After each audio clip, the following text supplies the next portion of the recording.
Lynn Swan and John Stallworth are here, as are a lot of old Steelers. Baltimore won the toss and deferred. Justin Tucker, who's having a great rookie season, and Chris Rainey back to receive for Pittsburgh, wearing their throwback uniforms for the second time this season. And we're underway in Pittsburgh with a touchback. And let's take a look right now at the Pittsburgh starting offense. Byron Leftwich, Marshall. Rashard Mendenhall, Illinois. Will Johnson, West Virginia. Mike Wallace, Ole Miss. Emmanuel Sanders, Belleville, Texas. Heath Miller, Virginia. Max Starks, Florida Gators. Willie Colon, Hofstra University. Marquise Pouncey, Florida. Ramon Foster, Tennessee. Mike Adams, The Ohio State University. And here is Byron Leftwich, picked in the first round by Jacksonville back in '03. He was going to be their franchise quarterback, lasted 4 years there, and makes his first start since 2009 tonight, and he'll go right to the air. He gets great protection. He goes deep downfield, and it's broken up. And a flag is thrown. Kerry Williams broke it up, intended for Mike Wallace, as on the very first play of the game, they go deep, and they're going to get a pass interference call. I don't think Kerry Williams had any choice. Mike Wallace ran by him like a blur, and he grabbed his arm as he was going by, just trying to slow that bullet down a little bit. I guess we found out about Byron Leftwich's arm. He uncorked that thing. And if you thought they were going to go conservative tonight, well, they may before the night is done, but the first play is good for a 42-yard penalty and a first down at the 38-yard line. And now the run and end around with David Gilreath to the outside, and he picks up 8 yards. And what a start for the Pittsburgh Steelers with Leftwich tonight. Great job by Will Johnson, the fullback, coming across almost sort of a lead blocker and gets the defender upended, allowing that reverse to gain traction.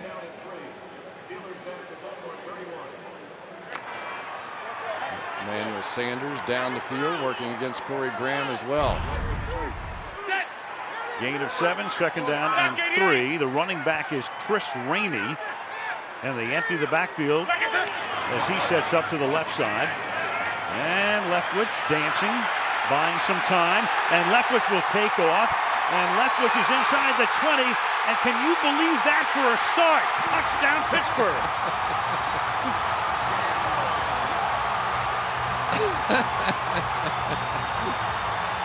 That is just crazy. 31 yards on a Leftwich run. Every time I think we do one of these games, it's the craziest it can possibly be. It gets even crazier. Byron Leftwich was laughing at the idea that he could play scrambler and do the things that Ben Roethlisberger could do. But what did John Harbaugh tell us? He said, we watched so many games on tape against this guy. He moves better than you think. And there, right off the bat, you see it. Unbelievable. Longest rush of his career. The prior long was 20. That was 31. Sean Sweezum for the extra point. It takes 43 seconds.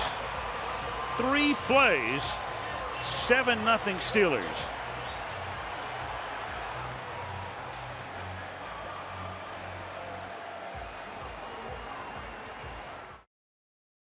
Well, last night, part of Alumni Weekend, Heinz Field hosting the Taste of the Steelers, celebrating the team's 80th season. And a lot of former stars are here. You saw Dan Rooney back from Ireland, where he is the U.S. ambassador to Ireland, right in the middle of things, as the kickoff is fielded by Jacoby Jones, who's already had 2 run back for touchdowns in the last month. And back we go to Leftwich's touchdown run. Watch the very end of this. Bernard Pollard is going to set up on the boundary, I think, because he wanted to take a big shot at Byron Leftwich. He wanted to get him down to their 3rd-string quarterback, and he paid the price for it. Look at him. He's setting up outside. He's going to hammer Leftwich. And Leftwich said, hammer this, I'm gone. For the record, their 3rd-string quarterback is Charlie Batch. And so Flacco on first down now. Hit as he throws. And because he is hit, the pass is wobbly and incomplete. And that's Brett Kiesel coming off a great performance against Kansas City last week, who got there as Flacco released it. Joe Flacco, picked in the first round in 2008. He and John Harbaugh came in together. They have been to the playoffs in each of their 4 seasons together. They've won a playoff game in every year. And last year came very close to winding up in the Super Bowl. 2nd and 10 now. And they give it to Ray Rice, who cuts it back, and Rice takes the ball out to the 38-yard line as we take a look at the Baltimore starters. Joe Flacco, University of Delaware. Ray Rice, Rutgers University. Fonte Lee, East Carolina. Torrey Smith, Maryland. Anquan Bolden, Florida State University. Ed Dixon, Oregon Ducks. Michael Orr, University of Ole Miss. Joe Reed, Central Florida. Matt Burke, Harvard. Marshall Yanda, Iowa. Kelechi Osemele, Iowa State. Osemele doing a very nice job moving in as the starting right tackle in his rookie year. 3rd and 7 now. Flacco out of the shotgun. 4-man rush. And the pass is caught, but not for a first down. Shy by 2 yards as Ryan Clark stops the tight end Dennis Pitta. And it's a 3-and-out for the Ravens. Yeah, and try and get them to throw hot over here as they're bringing pressure off the edge. And then they come up with the safety, anticipating this hot throw, and going to drill him before he got to the first down marker anyway. Sam Cook is the Baltimore punter. Emmanuel Sanders sets up at his own 10-yard line for the Steelers.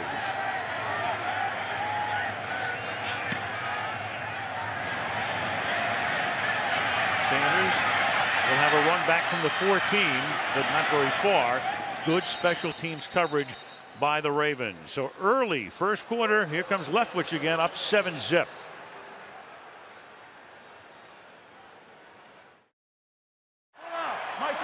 Second possession for the Steelers from the 14-yard line.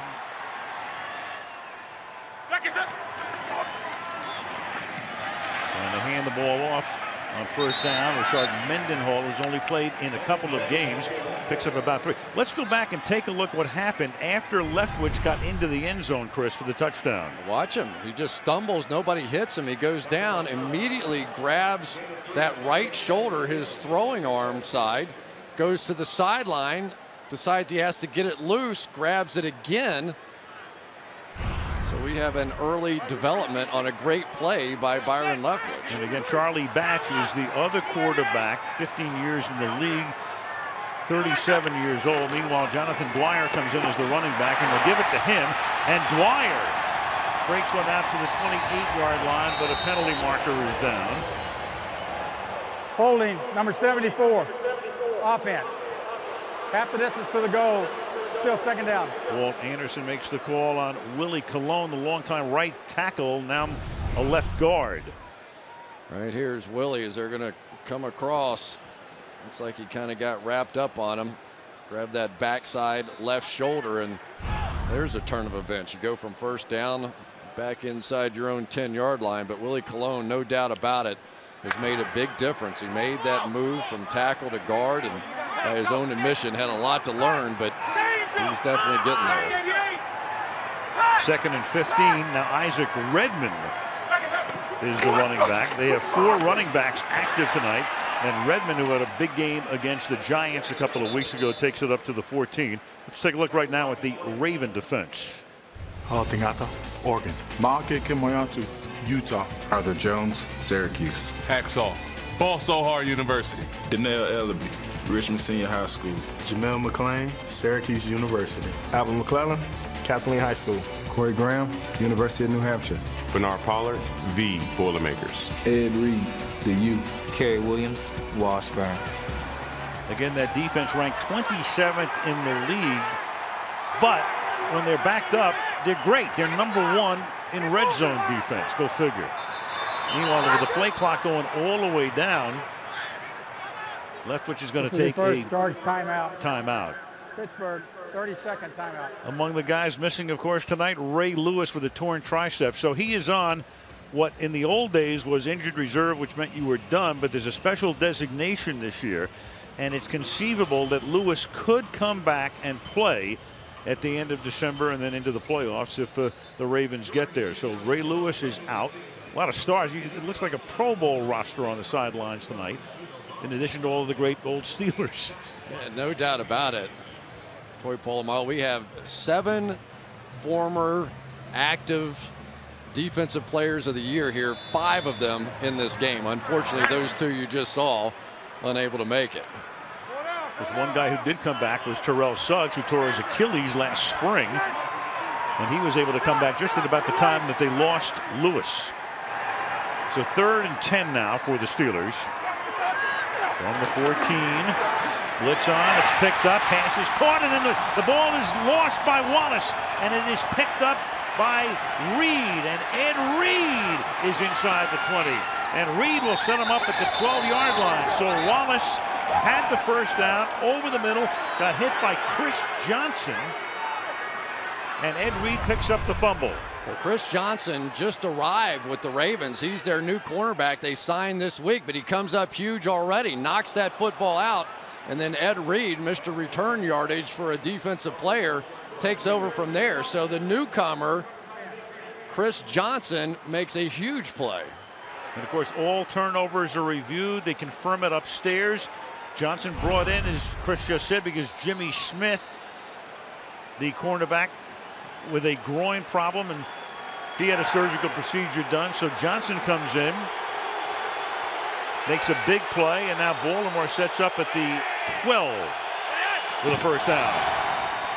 And Rice will spin and go nowhere. He's knocked down by Casey Hampton, the nose tackle in his 12th season, drafted number 1 back in 01. And Casey Hampton, this is always a little personal for him because they spend a lot of time up front trying to cut his knees. They're really feeling like the best way to attack this front of the Pittsburgh Steelers is to get them moving laterally. Those big defensive linemen cut their knees. That time they were unable to do so, and you see what happens when they don't. They'll go head-to-head tonight with Matt Burke, who's in his 15th season. So the 2 veterans head-to-head on the nose, 2nd down and 12 from the 14-yard line. And this time it is Rice, and he gets bottled up. It'll be 3rd and long as we take a look at the Pittsburgh defense. Ziggy Hood, Missouri. Casey Hampton, Texas. Brett Kiesel, Grable High School. Go Buffs. Lamar Woodley, University of Michigan. Larry Foote, Michigan. Lawrence Timmons, Florida State. James Harrison, Kent State. Keenan Lewis, Oregon State University. Will Allen, The Ohio State University. Ryan Clark, DBU. IT Swagger University. Hampton looks like he was in a hostage video. 3rd and 11. They split Rice out. Flacco to throw, and it's caught and tackled at the 8-yard line is Rice. Ike Taylor is there to make the stop, and the Pittsburgh defense, number 1 in the league, has limited Baltimore to a field goal attempt. Here goes your number 1 defender out here guarding a running back, and it's a good thing they do. When you talk to Mike Tomlin about the Baltimore Ravens, he says unequivocally, that's the guy. Ray Rice, the guy. You got to stop running, throwing, no matter what it is. They had their best player on him. Justin Tucker, rookie, undrafted out of Texas. He's missed only 1 field goal attempt this year, a 47-yarder against Cleveland. This is from 26 and right down the middle. So with the turnover, they cashed in for 3, and it's Pittsburgh 7, Baltimore 3 with 8:22 to go in the first.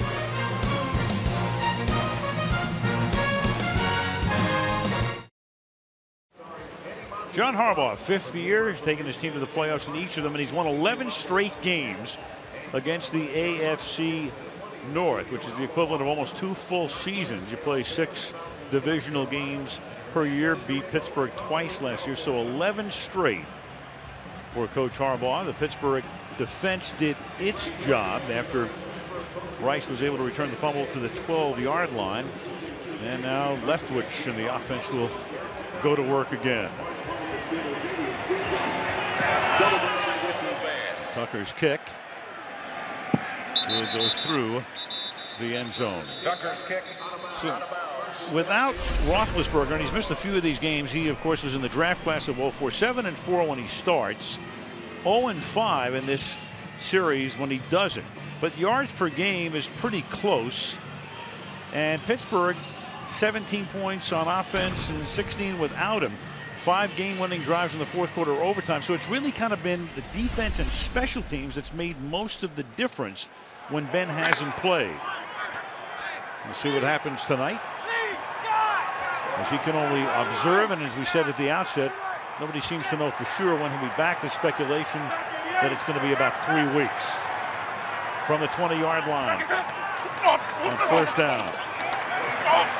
And Leftwich wide open is Emmanuel Sanders, who makes the catch in the middle of that Ravens secondary, all the way out to the 45-yard line for a gain of 25, tackled by Pollard. Well, they tried to drop Terrell Suggs back into coverage here, but they voided the entire middle of the field. Sometimes you go, okay, they have 2 safeties, and there was nobody there, just a blown coverage. And for Byron Leftwich, the thing that he feels that he does best, I kind of like the whole bootleg thing he did earlier, but he thinks he reads defenses. That's his strength, and that time he saw the mistake, took advantage. From the 45-yard line, you saw the elongated windup. People have been talking about that since his rookie year. Here he goes again to the outside, buying time and observing, and then throws, and it's incomplete. He may have that elongated windup. I mean, he's not Dan Marino. Let's face it, Marino would be the other end of the spectrum, but he has a cannon. Yeah, he does, and he makes up for the fact that it takes a little bit longer to get the ball out of his hands by the fact that the velocity makes up for that a little bit. Although I think the reason he's not a starter in the league right now is because of that big windup. Because when you start that motion, it gives defensive backs a chance to jump on the ball. But as far as just getting the ball there, he can do that. Mentioned #1 pick by Jacksonville in 03, and then David Garrard took over for him, and he began an odyssey that went to Atlanta, Pittsburgh, Tampa Bay, and now back to Pittsburgh. And he throws, and that one is incomplete, and that was Williams covering on the play. He didn't even turn around. He was just looking at Mike Wallace, the intended receiver. 3rd down. Well, Kerry Williams is not afraid. He's getting right in the face of Mike Wallace on the outside. He's going to give him a little Deion Sanders treatment, and he's perfect position. The ball hit him square in the back. Kerry Williams has really stepped up this year. Of course, they lost their best cornerback, Ladarius Webb, and he has stepped up with 4 interceptions after not having any the first 3 years in the league. Webb gone for the season. 3rd down and 10. Out of the gun, 4-man rush, and Leftwich under pressure, and down he goes, and Paul Kruger comes in from the outside to get the sack and make it 4th down. Leftwich tackled by Kruger. Paul Kruger's strength is playing with his hands. He is just magical. Watch the way he gets Mike Adams' hands off of him. He has the quickest swat when he comes in there. He just gives it a little thing with his hands right there and right through to the quarterback. This is Drew Butler kicking. Jacoby Jones fields at the 12 and gets wrapped up at the 14-yard line. Nice tackle by Curtis Brown. First quarter, 7-3 Pittsburgh.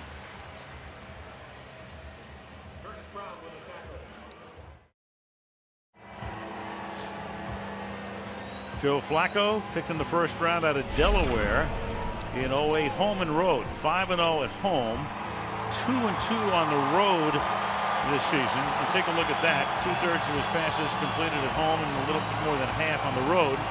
Big disparity there. Kind of reflects the team itself, and a huge difference in passer rating. And of course, the only 2 losses Baltimore had this year, 1 point at Philadelphia, and then they were blown out in a game that got away from them 3 weeks ago in Houston. Start this drive from the 14. A raucous crowd at Heinz Field tonight. And the pass is caught on the outside by Anquan Bolden, their possession receiver, one-time Arizona Cardinal. It's a gain of 9, 2nd down and 1. You know, Al, going back to Joe Flacco for a minute, I thought the last 2 games that he played during the regular season here really defined his career in many ways. Remember that drive, 90 yards, hit the touchdown to Torrey Smith, but you have to remember there were 4 drops in that drive, and he still got it done in a huge game. 2nd and 1, and this is Bernard Pierce, kind of a coming-of-age game. And speaking of drops, if a pass is not dropped in the AFC Championship game, Flacco might have been in the Super Bowl last year. You're exactly right. Lawrence Timmons here is going to come up and make the play. You play off the fullback in this offense, Vontae Leach, and Bernard Pierce is going to have to learn what Ray Rice knows. Follow him. Play action. Flacco going deep downfield, and it is almost picked off. Intended for Smith. Ike Taylor was back there. Got two hands on it. Couldn't hang on. 2nd and 10. Here you have Ike Taylor, their best corner, and there has been a switch defensively. We've seen so many of these games for years. Ike Taylor has been covering Anquan Bolden. Well, Torrey Smith has become so much the #1 guy now. Now they have their best Ike Taylor on Torrey Smith, and the matchup, they're going to have a follow situation this whole game. 2nd and 10 from the 27. Flag is thrown offside. I think it's going to be the call. Free play and incomplete. Looked like Larry Foote came across when he was covering on the play. And I think it was Harrison who came across. Here's Anderson. Offside, number 92. Yep. Defense. 5-yard penalty. Still 2nd down. Got the jump. You know, anytime, Al, that you're playing against a divisional opponent, you know what their snap counts are, what the head bobs are. He thought he had that thing timed up pretty well there, and I'm sure James Harrison's a little frustrated with the fact that he doesn't have the sack numbers he's had in the past coming off that knee injury, and he's trying to get a little edge there. It was close. 2nd and 5. And Rice following the fullback Leach to the 34. Vontae Leach, a very important part of this Baltimore offense. When Rice found out Leach was coming over last year, he said, hey, I'm going to go to the Pro Bowl because of this. Watch James Harrison here come down the line. He sees Ed Dickson slide to his right, and he just crams it down the line. There, I just don't think there's a better linebacker in the game closing from the backside than James Harrison. 3rd down and 3. 3 receivers to the left. Steelers show blitz and back off, and the pass is incomplete. Ike Taylor covering Torrey Smith. It will be 4th down. You know, that's going to be a throw they're going to have to try to make all night long. You go bunch formation to one side, and then you have one-on-one coverage on the backside. You have to try and hit this. You have to attack Ike Taylor in this situation. And unfortunately, because Ryan Clark ran underneath that, Flacco basically had to throw it away. Sam Cook will punt. to punt. To receive. Ran for a touchdown last week off a fake placement attempt against Oakland. Emmanuel Sanders calls for the fair catch and makes it at the 11-yard line. A little over 5 minutes to go in the quarter. Steelers up by 4.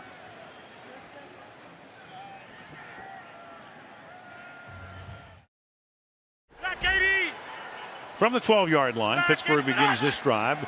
The running back is Jonathan Dwyer, who had a big day against Cincinnati in a Sunday night game a month ago. Full start, number 89, offense. 5-yard penalty, still 1st down. And that's Jericho Cotchery. Meanwhile, we were telling you about the Ravens, and defensively, and normally they're up at the top of the league, and now they're at the bottom. Rushing against the pass, and overall 27th. Well, a lack of pressure has been part of the equation here too, but as Terrell Suggs continues to get healthier off that Achilles, you would think those numbers would start to tilt back in their favor again. On 1st and 15. And the ball off to Dwyer. These uniforms, which were worn by the old Pittsburgh Pirates in 1934 throwback. So what do you figure this is? Is this, they're either bumblebee pajamas or prison garb? Which would you vote for? I have no comment. I'm, you know, whatever. You know, this is such a great rivalry to me. You know what I mean? And I love seeing the Steelers uniforms. I'm okay. I know it's all part of making money and all that, but I'd rather see them look ahead. If you want to put new uniforms on, let's go futuristic and sell some jerseys, and that'd be okay with me. I can't see the numbers. That's what I'm really mad about. That's the big issue. 2nd down and 12. Apart from that, no problem. Handoff goes to Jonathan Dwyer. In fact, it's so hard to read them that Malibu Kelly Hayes, who's been spotting for me for more than 30 years, just quit. He'll come back. 3rd and 10 for Pittsburgh now. Well, yeah, a lot of different looking guys now out there on the defensive side. We're so used to seeing Ray Lewis, Ladarius Webb, all these guys on the defensive side for the Ravens. But there have been guys really step up. Paul Kruger's been playing great. Bernard Pollard, a guy that has taken over sort of the emotional lead. Daniel Ellerby inside. A lot of guys that maybe you don't know as well, but have been really playing good football. Steelers' best 3rd down conversion rate in the league to this point this season. And Leftwich has his arm hit as he throws. And the pass incomplete. That's Paul Kruger, who had a sack on the last series, who hits him as he throws it, and it's 3 and out.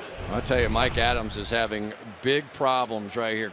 Kruger coming off this edge, and he's going right through Mike Adams on the outside. Kruger had a huge game last week. That ball was almost hit before it came out. Drew Butler, a rookie from Georgia, is the punter. And here's Jacoby Jones, came over from Houston in the offseason, and Jones is inside the 40. Jones has one man to beat, and that's the kicker, and he is in for the touchdown. Jacoby Jones, and that's what he was noted for in Houston. Goes through his celebration in the end zone. He's run back 2 kickoffs in the last month from 108 and 105, and that's a 63-yard punt return. Well, Jacoby Jones going to get a little help from Sean Considine right there. Gets that sealed block on the inside, and that's really what set him free. But what a difference he has made to these special teams. Leading kickoff return man in the entire National Football League, and now adds a 3rd touchdown on a return for a punt. And so far the Steelers defense has been playing great. It's been everything else getting beat. Fumbles, kick returns. Justin Tucker for the extra point. John Harbaugh telling us last night, all season long, Jones has been saying, put me back there, put me back there. I think he's won the job. 10-7 Baltimore.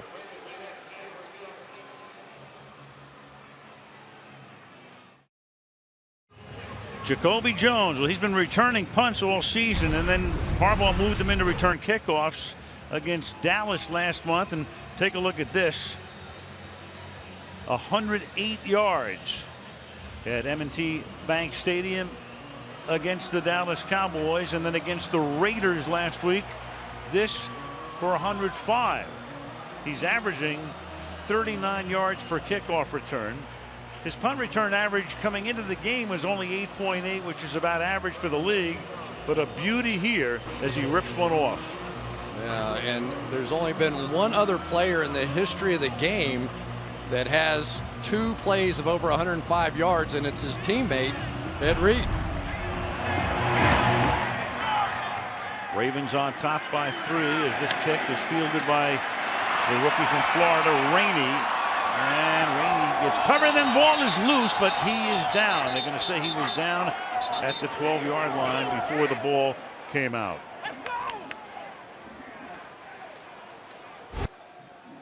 That Ravens defense, you go back to the 2000 season, and if you go through the 12 years since, you can see where they have ranked 2nd overall, and then 26 this year, 2nd in points allowed, 13th this year. But in the red zone, they're as tough as ever. Yeah, they are, but it has been a tough year. You lose Ray Lewis, their emotional leader. You lose Ladarius Webb, their best cover guy.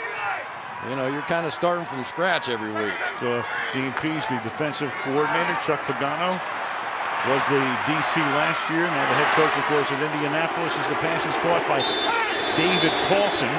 It's not Heath. No, they give him that Heath. They can't read the numbers either. Right. Every time a tight end catches it, you get that Heath chant. This time it's Paulson, though, who is a rookie out of Oregon, picked in the 7th round.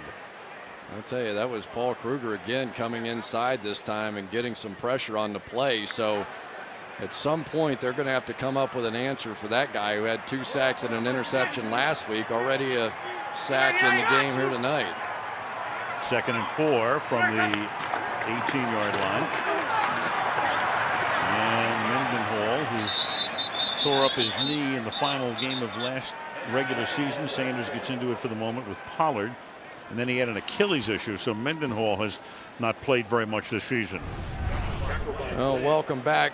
Haloti Ngata right out here. He's just going to go jam up the pile inside there.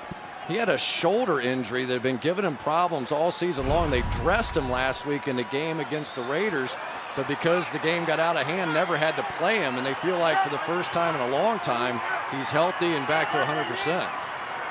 3rd down and 1.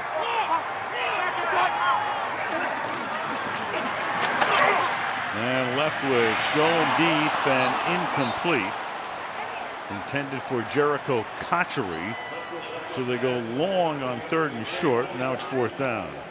Paul Kruger with his moves, with his hands, he is giving Mike Adams fits on the outside. They are going to have to start giving him some help because right now Byron Leftwich has taken too many shots, and we already saw his shoulder's a little sore after that long touchdown run. Butler's 3rd punt. And Jones calls for the fair catch and then lets it go, and it bounds out at the 29-yard line. Dick LeBeau is 75 years old, and there he is, the defensive coordinator of the Pittsburgh Steelers, and leave it to him, no matter how many injuries he has or what he has to do, moving guys in and out of the lineup. 54 consecutive years as a player or as a coach. He's the only guy I know, though, that gets mad if he shoots his age. If he shoots right. 75, he's in a bad mood. He's usually around par or better. Take it back low and slow, bro, is what he tells you on the golf course. Here's Rice to the outside, and Rice loses the ball, and then it goes out of bounds, so Baltimore will retain possession. In fact, you played for Dick LeBeau at Cincinnati. He was a part of both the teams that we had that went to the Super Bowl, lost both Super Bowls, but he's a brilliant guy. That whole zone blitz concept really got started with him in Cincinnati, and I'll tell you, it's going gangbusters to this day. 2nd down 11. They're ranked number 1 defensively in the league, and it's Rice who gets free down the sideline when it looked like Flacco was looking to maybe even throw it away, and Rice somehow gets free down the boundary, and it's a 30-yard gain. We got Lamar Woodley, who's going to be out here in the flat, but you have the cornerback inside who is chasing the wide receiver across the field. So I think Woodley was thinking the corner was behind him when he wasn't. From the 45 now, here's Flacco setting up, and he goes to Pierce, and Pierce breaking a tackle and should have enough for the 1st down. The rookie out of Temple as we check with Michelle. Al, tight end Dennis Pitta went back to the locker room after the Ravens' first drive. We're told he's being evaluated, but the Ravens won't say for what. But I can tell you he was woozy leaving the field, had to get some support walking off. All right, Michelle, that could be a big loss. He's 2nd in receptions on the team with 37. And the pass to the outside is caught by Bolden. In the waning seconds of the 1st quarter, that's a gain of 9. It'll be 2nd down and 1 for Baltimore. Yeah, you're going to have to keep an eye on Anquan Bolden tonight because he's used to seeing Ike Taylor on the other side. So now he gets the younger player, Keenan Lewis.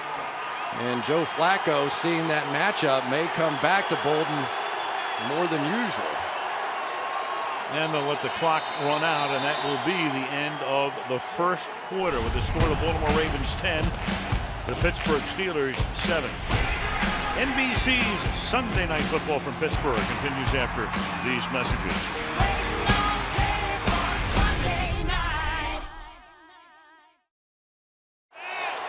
Downtown Pittsburgh on this Sunday night. It's 2nd down and 1. Baltimore begins this drive from the 20-yard line, and Ray Rice is close to a 1st down. As they take a peek here, and Anderson looks over to the sideline and says, "Bring in the sticks." The strength of this Baltimore Ravens offensive line is right here. These two guys, Marshall Yanda, probably the toughest guy on their football team, and the young kid, Kelechi Osemele, on the outside, the 2nd round draft pick. They think he is going to be a superstar. big-time player, gets a chance to play next to Yanda, incorporate some of that toughness into his game. But that's where they're going to go when they need a play, especially in the running game. And they picked up the yard they needed there, so it's a 1st and 10 at the 19. I wonder what's going through Ray Lewis's mind having to miss this game. You know, I mean, he loves football. He wants to play them all, but this game is different. And in 2 weeks when they meet again in Baltimore, he still won't be ready. From the 19.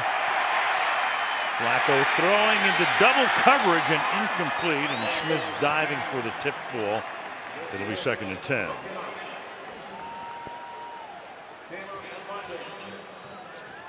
You know, James Harrison, despite the fact that the numbers are down a bit, is going to get plenty of attention. And there's Vontae Leach. Pretty good little grab hold there. But for Joe Flacco, he's lucky. He just completely misread this coverage. Did not see the dropper underneath there and almost cost him an interception. Ryan Mundy almost got him. 2nd and 10.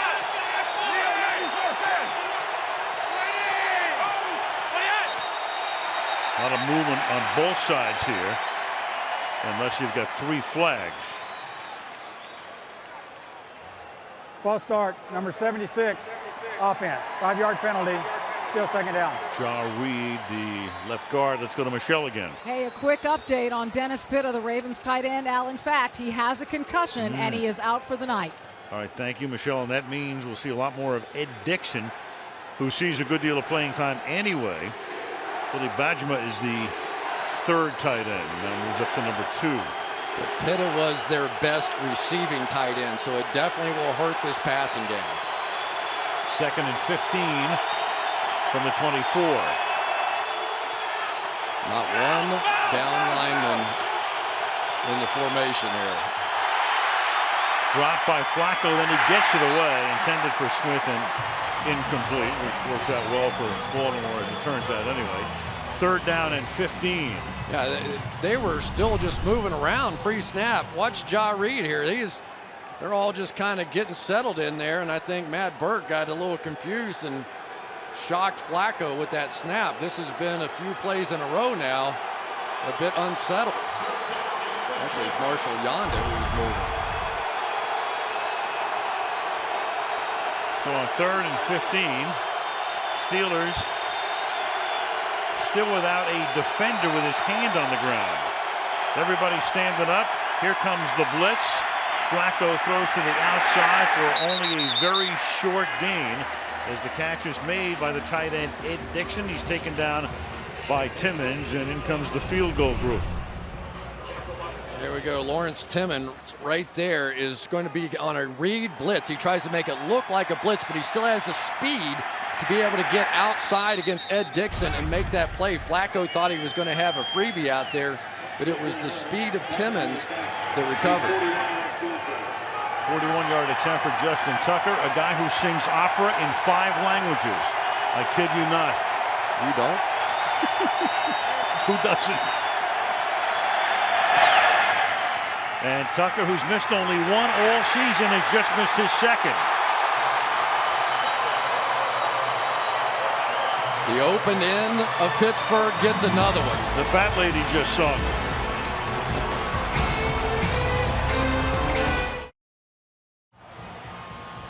Great little story here. Byron Leftwich almost wound up as a Baltimore Raven in 03. Terrell Suggs did. There's Ozzie Newsome, who's done a fantastic job as in effect the GM at Baltimore. But in the 03 draft, Ozzie's trying to trade up in front of Jacksonville to get Leftwich. And we'll fill in the rest in a second here. From the 31-yard line, Richard Mendenhall is the back, and he'll take it through the middle. So Minnesota has the 7th pick. They make a trade, Baltimore and Minnesota, but they have to call it into the league. And remember, you're on the clock. And so Minnesota's calling in. There's only one line going to the league desk, and Ozzie keeps dialing and getting a busy signal. So time runs out. Minnesota has to cough up the pick. Jacksonville moves in there because they're next. They get Leftwich. So Baltimore doesn't get him. And there it was. Leftwich, then Gross goes to Carolina. Kevin Williams winds up going to Minnesota. That turns out fine. And then Suggs gets picked by the Ravens, number 10. Yeah, he gets stuck with the defensive player of the year. Right, terrible. Second down and 8. Leftwich buying time and then throws, and it's caught up at the 50-yard line. And that time they can let out the Heath chant because that is the real Heath Miller. It's unbelievable to watch Byron Leftwich move around like Ben Roethlisberger, though. I mean, this is a guy that had exactly 5 practice snaps the entire season coming into this week before he got a chance to do the first team reps this year. And he looked so comfortable on the field. I mean, he was just gliding around, moving easily. But he's got a little something working that we haven't quite figured out. Yeah, we saw that at the end of the touchdown run on the 3rd play of the game. From the 49-yard line, a draw. And this time they give it to Dwyer. We saw him have a big night in Cincinnati. And Mike Tomlin was saying, hey, he's not Jerome Bettis, but he has those Bettis-like qualities. Yeah, he is. But they are basically a between-the-tackle running football team. They run between the tackles more than anybody. And what they were hoping tonight with the return of Rashard Mendenhall is they would have the ability to stretch this Ravens defense a little bit outside. But so far, Rashard Mendenhall hasn't been able to pop one out there, so maybe they're just going to keep hammering inside. 2nd and 4 from the 45. And a slip screen to Sanders, but the defense is right there with a marker down.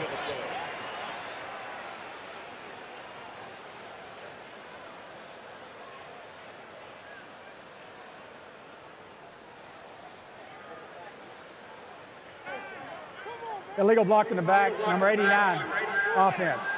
10-yard penalty, still 2nd down. Jericho Cotchery. Chris talking about between the tackles. You would figure the Steelers, 62% of the runs inside the tackles, excluding draw plays, by far the highest percentage in the league. Only 5% of their runs outside the tackles. So you know where they're going. And 62% way above the league average.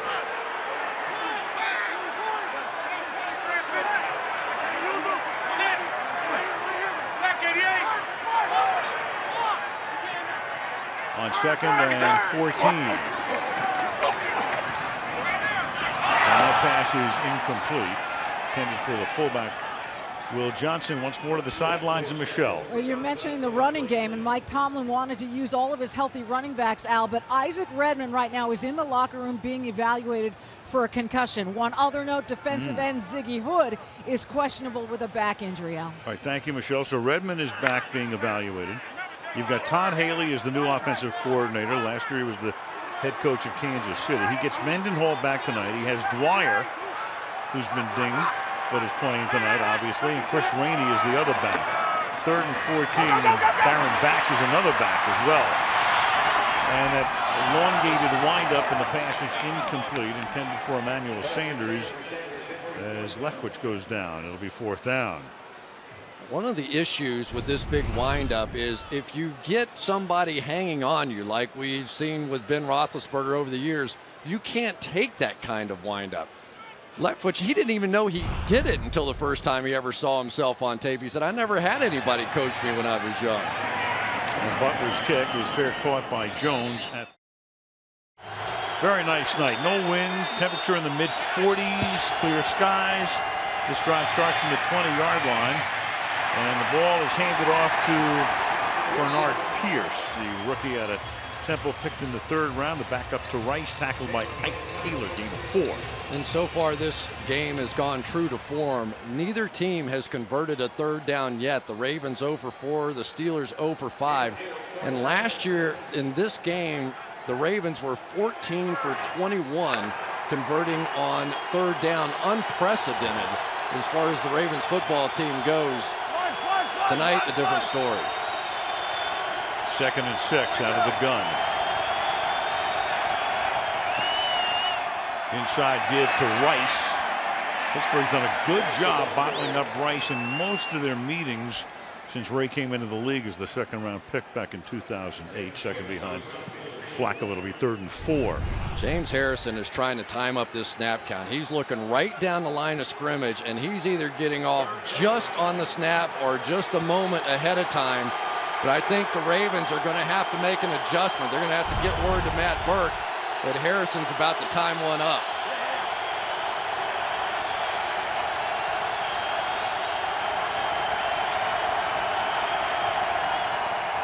And 3rd and 4.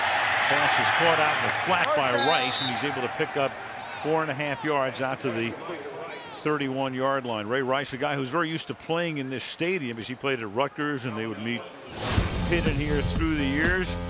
Came to Baltimore, as we said, 2nd-round pick back in 2008, and a guy who is one of the very few 3-down backs in the league who's in on almost every play.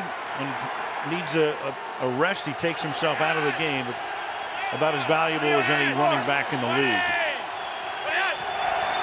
From the 31-yard line, Flacco, and that is caught. That's with a flag thrown. Anquan Boldin makes the catch. He had Keenan Lewis right there with him. For the moment, it's a gain of 11. Holding, number 23, defense. Penalty is declined. The result of the play is a completed pass for a 1st down. Got the old cross blitz here, but watch Vontae Leach very patiently wait on the 2nd guy, Lawrence Timmons, and pick it up. If you're going to beat the Pittsburgh Steelers defense, you have to be able to pick that one up. And once again, we've got Bolden on the outside working against Keenan Lewis. Probably going to see a lot of that now. 1st down, quick toss, and this is Bolden, and that time the tackle is made right off the bat by Keenan Lewis after a gain of 2, 2nd and 8. You know, this has been a big play team for John Harbaugh this year, one of the top teams in the league as far as deep completions down the field, but the Pittsburgh Steelers have been equally good against it. 0 for 14 coming into this game. Teams trying to throw the football down the field against them. And we'll see what play call Cam Cameron just made on a 2nd down and 8 to Rice, and Ray has room to the outside. He gets to the 49, another penalty.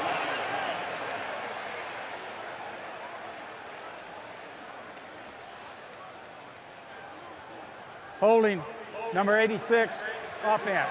10-yard penalty. Still 2nd down. It's Billy Badgema who's going to see more action tonight because Pitt is out. One of the problems that you have when you play this team is that if you have to try and block LaMarr Woodley and James Harrison with tight ends, you don't often win. One of the things you'll see a lot of football teams do on offense is put in that extra offensive tackle guy on the outside because tight ends simply cannot handle these 2 outside linebackers in the running game. Roethlisberger going over things with Batch on the sideline. 2nd down, 18. Jacoby Jones is split wide to the left, and the pass comes to the slot man. And that is Jones making the catch, and he is taken down after a short gain. Jacoby Jones, though, has added an element to this offense, Al. He really has, because forever it had been Torrey Smith as the deep threat on one side, and then Anquan Boldin, who's much more of a possession kind of receiver. But now you have Jacoby Jones out there, and his ability to get deep and make plays has forced defenses to balance the formation a bit. Right now he's the difference in the game with that punt return for the touchdown. 3rd and 13. And that's caught by Jones, but they sniffed that one out, and that's Lewis celebrating those last 2 stops. Anquan Boldin tried to go get Keenan Lewis, just couldn't quite get there on the tail end of this play. Lewis has been jumping all over these routes, and of course these Steelers defensive backs, they see this all the time in practice because the Steelers running about 25% of their passing game. Sam Cook. His 3rd punt of the night. It's a very short one, but takes a good Baltimore hop. And is down at the 21-yard line. 6 minutes to play in the half. Ravens by a field goal.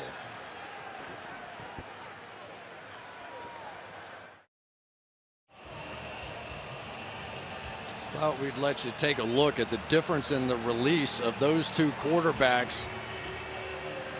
Ben Roethlisberger, a pretty traditional way of throwing the ball, sort of up and out. Now watch Byron Leftwich.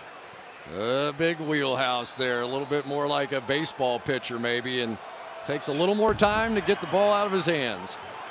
Great way to illustrate that is Leftwich, who scored the opening touchdown of the game less than a minute in, rolling right and buying time, and now he's chased and hit as he throws. That's Arthur Jones chasing him down. Second down. And we'll show you the difference in the release time of these two quarterbacks.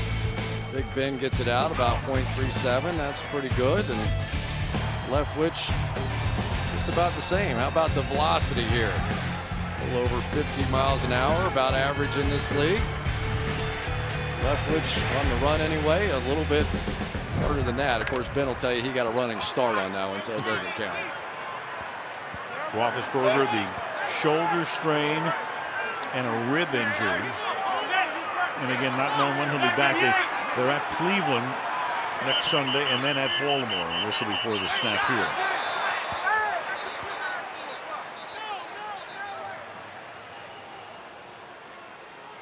Walt Anderson's had a pretty busy half. There is no foul for the delay of game. We had to reset the position of the football. It's second down. All right. Mike Tomlin. You know what he said about this game? He said it's going to be grimy. That's okay. We're mutters. We're a grimy bunch. We endure misery better than most. He makes you want to play football, doesn't he? Well, he's such a, he is, and still the second youngest coach in the league. Second only to Dennis Allen of Oakland at age 40. To the outside, and that's caught by Wallace. And you know, Chris, I think about the two coaches tonight, and both franchises went young. They went to guys that people said, what? You're going to hire John Harbaugh, who was the special teams coach at Philadelphia for a long time, and Tomlin, who'd worked under Tony Dungy and then went to Minnesota. So in both instances, the fan base was shocked. And it's worked out pretty well. You know, and arguably Mike Tomlin, when he came out, was the hottest defensive coordinator there is. You put him with Dick LeBeau. How much defensive knowledge is there on this staff? Third down and 1. And trying to get that hard yard is Jonathan Dwyer.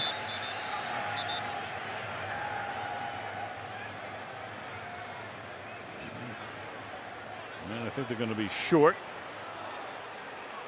Putting the ball down at the 30-yard line. So Tomlin takes a longer look at it and then sends in the punting group on 4th and 1. Ake Kemuatu, Arthur Jones right here, sat backside. They did not trust that the play was going to go front side and force the Steelers off the field. And Jacoby Jones makes a fair catch. So Pittsburgh, after that opening thrust, nothing happening. 10-7 Baltimore.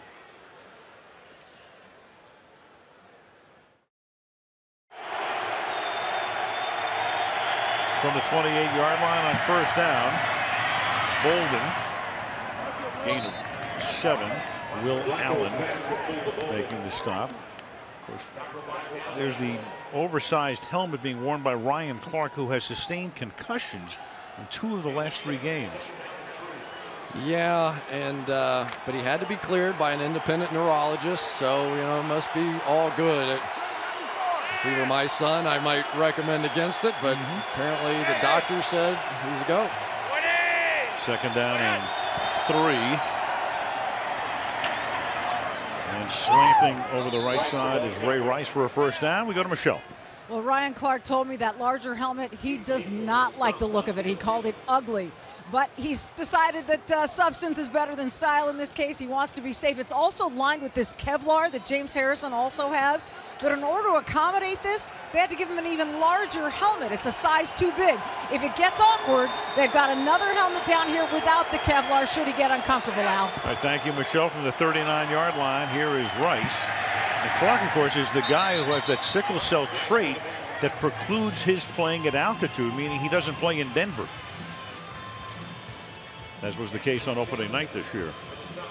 A little bit earlier we talked about Marshall Yanda cutting Casey Hampton. Watch this. You want to play nose tackle? That's what you get. And still Casey Hampton made the play. This is the nastiness of this rival. That's a legal block. There's nothing wrong with that. Except you make a lot of people mad. 2nd and 10. What do you think of that rule? It is the #1 rule in the NFL, bar none, that makes defensive players crazy. It really is. The fact that, you know, with all the safety issues, all the things you can do, offensive coaches will tell you you will never be able to run the football if you can't chop the knees of the adjacent defensive lineman. And so it's gone back and forth in the league many times, but they've never outlawed it. 3rd and 10 from the 39-yard line.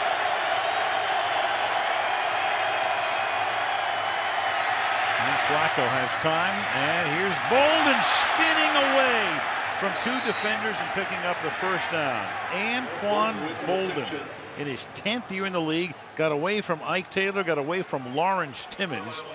2 big names in a gain of 14. This is brilliant. Watch this. He's dead. The Steelers give you this throw. You're going to do it. The 2 guys come out and make the tackle. Not that time. That is absolutely awesome. 6 catches for Bolden for 52 yards. And now Flacco throws high, intended for Torrey Smith. He's done a nice job on Smith tonight. 2nd and 10. You know what they're doing? They're taking Ryan Clark and running him, whether he's at the line of scrimmage or back, underneath Torrey Smith on almost every play. So he's going to come up underneath here and take away that outcut. So that allows Ike Taylor to play deeper and take away the deep threat. So they're playing this in and out game between Clark and Ike Taylor, trying to take away Torrey Smith. Smith does not have a catch tonight. 2nd and 10 from the 48. And Rice fights his way inside the 45, and that's going to take us to the 2-minute warning. And when play resumes, it'll be 3rd down and 7 from the 44-yard line for the Baltimore Ravens. 2 minutes to the half. Baltimore 10, Pittsburgh 7.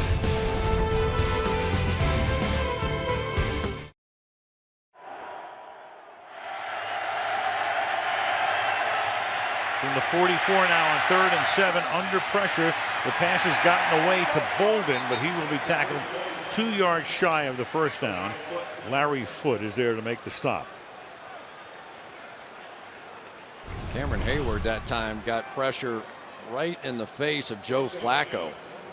Just took Simile right back into him. James Harrison met him on the other side and gently took Joe Flacco to the ground. Sam Cook now for his 4th punt and 9th total in the game, and Pittsburgh will take a timeout with 1.5 minutes to go.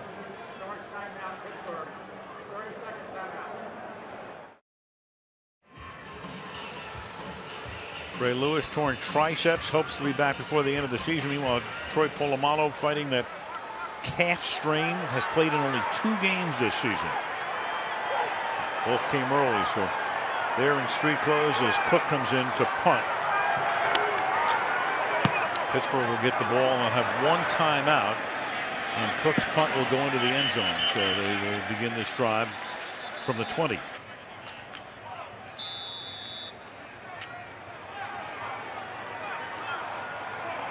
There's Jerome Bettis. The bus is back tonight. They'll be celebrated at halftime here. From the 20-yard line on 1st down, they run an inside draw to Dwyer, and he'll be forced out of bounds after a gain of 4 yards by Donnell Ellerbe. Well, Pittsburgh, the explosive first drive helped, of course, by the penalty, and then Leftwich took it in. So 2 plays plus the penalty, but since then, just 2 first downs for Mike Tomlin's offense. which makes the strategy here pretty interesting, because do you want to give Baltimore the ball back here? How much do you trust Leftwich on his own end? 2nd down and 6. To the outside, Dwyer, and he's going to get taken down. Setting up 3rd and short. That's Ellerbe making the stop. And again, on 3rd down, where they were converting about half the time, best percentage in the league, and tonight zip for 6. Yeah, and they went back to the huddle there to let this clock run down a little bit. I wonder if Harbaugh considered taking a timeout. Probably not, because if they convert, but they will if they don't. 3rd and 4, and Leftwich will throw, and that'll move the sticks. And Jericho Conchery is there to make the catch. Boy, that is the 2nd time tonight they have just completely voided a zone. There was nobody in the flat. Corey Graham was the closest one out there as he tries to run underneath that, but you can see that was either, I think it's just a mistake. You don't leave somebody that wide open on 3rd and 5. 39 seconds now from the 38-yard line. And Leftwich guns it incomplete. Heath Miller, the intended target. It'll be 2nd and 10. There's a lot of good pressure inside, but I'll tell you, these inside linebackers for the Baltimore Ravens, I think, have to be given some credit. You know, Ray Lewis goes out, who's been the heart and soul so much of this football team, and guys like Donnell Ellerbe, Jameel McClain stepped in. McClain's making all the signal calls now. You see Ellerbe with 2 broken thumbs. You can imagine trying to play linebacker in this league with 2 broken thumbs. They're trying to intercept the pass. Yeah. 2nd and 10. A deep drop by Leftwich. Has to check it down and throws incomplete. I'm talking about Ellerbe. There he was to get a hand on it. Yeah, he might have had the interception if his hands were available to him. It went right between his hands. He's probably laughing about it a little bit himself, like, how you expect me to catch it with 2 broken thumbs? Comes up, goes right between his hands, and he would have had to bat that sucker in the air about 50 feet to have a chance at fair catch it. What do you want? What am I supposed to do? Yeah. 3rd and 10. Blitz coming, and the pass is underthrown. Intended for Emmanuel Sanders, and the crowd getting a little frustrated. Yeah, they picked up that blitz. They were bringing pressure that time, and so they had it. So now it's really on Emmanuel Sanders to win this one-on-one battle. They're going to bring some pressure here. Sort of read blitzes on the people staying in the backfield to block, and that's one you got to hit. Drew Butler, his 6th punt. Fair caught by Jacoby Jones at the 15, and Jones is the difference in this game with that punt return after Pittsburgh coughed the ball up and Baltimore got a field goal, and then the punt return, and that's why it's 10-7. You know, I've seen Byron Leftwich miss some throws that don't look to be that hard of throws. We've seen him sort of messing with his arm, his shoulder. He hasn't been getting a lot of attention on the sideline, so you think he's okay. They're talking with Charlie Batch. But those are throws that you just don't typically expect an NFL quarterback to miss. Leftwich in the half is 7 of 17 for 85 yards, and Baltimore will head to the locker room after a Flacco kneel down. So we've played 30 minutes in this intense rivalry, and the Baltimore Ravens lead the Pittsburgh Steelers by a score of 10-7. And that's halftime. Baltimore 10, Pittsburgh 7. Beautiful shot of downtown Pittsburgh. Al Michaels, Chris Collinsworth, Michelle Tafoya. So Baltimore doing nothing on the ground, and through the air, 116-78. Total yards about even, and Pittsburgh had that one turnover which Baltimore cashed in for 3 points. But the Jacoby Jones run back is the difference in the game, as Baltimore tries to go 2 games up on Pittsburgh. A Pittsburgh win, and they would be tied for first place in the AFC North as the second half begins. Jones a couple of yards in, out past the 20, and another good run back for Jacoby Jones out to the 31. Let's go to Michelle. Well, I spoke with Jim Harbaugh, and he said after the Steelers scored that first touchdown on their opening drive, his defense settled down. Now, they've only run for 20 yards, but he said we're going to keep on running the ball. We've got to get our offense going. But emphatically, he said we have got to complete passes. As for Mike Tomlin, he said, well, this is the kind of game we expected. It's grimy and ugly. He said special teams needs to even the score. I asked him about Leftwich out. He said he's fine, but running back Isaac Redman is out with a concussion. All right, thank you, Michelle. So Redman out, Leftwich in the half with 7 of 17. Flacco hands the ball off to Rice, and Rice for a gain of 8, which is big news tonight for him because he was 10 for 13 yards prior to that 8-yard run. Misdirection that time. Fullback goes this way, Rice goes that way. Just try and give him a little curveball. Watch Rice with these jump cuts in there. You know, he can make a 7-yard run, think you're watching a show.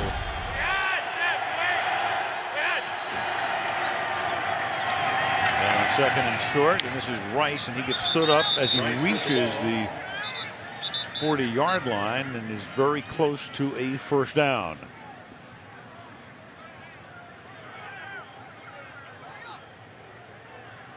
Walt Anderson eyes the sideline, then moves the ball back a few inches, and it's going to be a third down. Right. I'm sure that John Harbaugh is thinking, say what? Yeah. It was right on the line, looked like a first down, and then he moved it back.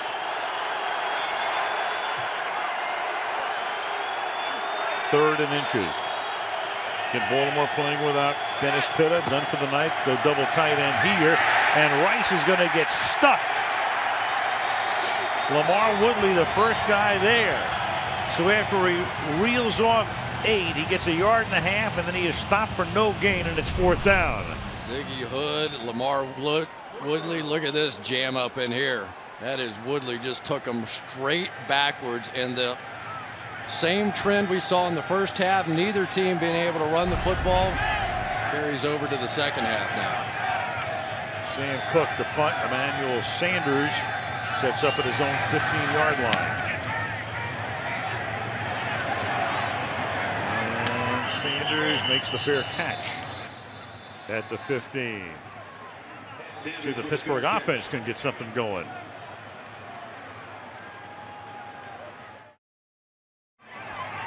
So the Steelers with their first possession of the second half, and they start with Mendenhall up to the 19. So Pittsburgh got off to that blazing start, touchdown, 2 plays plus the penalty, but then a fumble which set up a field goal, and then 6 consecutive drives ending in punts.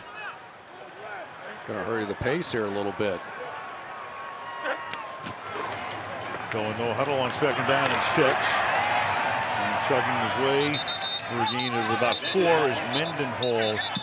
Again, has played very little this year with the knee surgery coming off of that, plus the Achilles issue. It'll be 3rd and 2. Yeah, Terrell Suggs going to squeeze this thing down inside. Almost miraculous that he's even playing football out here after the Achilles surgery that he went through. Didn't even know he did it. When he did it, he thought he just sprained his ankle. The grass slipped or something. Said it was just devastating when he went to the doctor, and the doctor told him it'd be 12 months before he could play again. Said he didn't even remember driving home from there, but he was thinking, no way, 12 months. 3rd and 2, and Leftwich going deep downfield, and stretching out is Sanders to make the catch to the Baltimore 39-yard line. Going deep on 3rd and 2. And Sanders for a gain of 37. First of all, going to double team on the outside, make sure that Suggs is under control on Mike Adams' side. But you're going to see the safety come up. That's Ed Reed. They're in that quarters coverage, and the one play that's always there, if you can figure out on the fly that it's that quarters coverage, is the post. Maybe they'll take advantage of Corey Graham.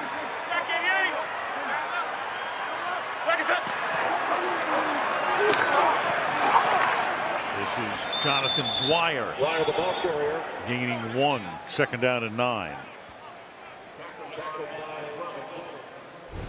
Go back to that prior play here, and you'll see the right down there come up for the safety. You're going to bring one safety down the line of scrimmage, and then Ed Reed's trying to jump the underneath route, opening up that post. It's like some kind of strange miscommunication back there. 2nd and 9.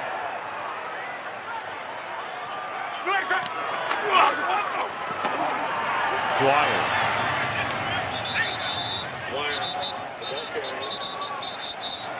Third down and 8. Well, you talk about strange miscommunication. Reed involved in that, Chris, and you wonder at this point in his career, he's been around a long time, 11 years, still regarded as one of the best. But at what point does your reputation exceed your performance? Well, they still need him on that back end, trying to get everything organized, especially without Ray Lewis in there. And he's still very big play capable. You know, like a lot of great players, I think occasionally they get beat trying to do too much. Troy Polamalu on occasion is just going to flat out guess from his film study, and sometimes they get caught. 3rd and 8. And Leftwich guns it, and it's intercepted by Corey Graham. And Graham will take it out to the 39-yard line.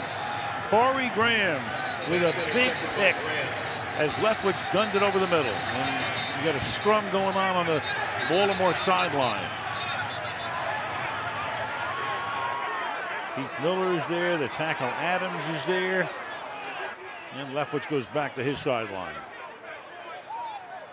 And Roethlisberger can only look on after the interception by the former Bear, Graham.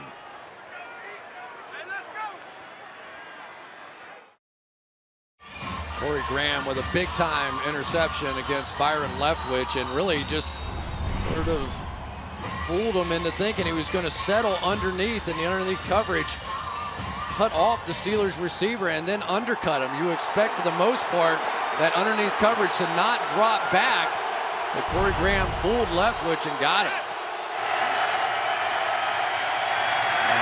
First down, that pass is caught by Anquan Boldin. So right off the bat, they take it to the 39-yard line of the Pittsburgh Steelers. And Keenan Lewis again is going to get a full dose here of Anquan Boldin. They ran James Harrison underneath the out. So now the adjustment's made and they're coming back inside. And they go quickly on the snap. And that is Clark pointing to his helmet. That oversized helmet as he makes the tackle there on Rice, 2nd and 5. Well, I tell you, Ryan Clark has really stepped up without Troy Polamalu in the lineup. Watch him come fill this inside out. A guy that's had 2 concussions in the last 3 weeks saying, Kevlar, got it. Don't worry about it.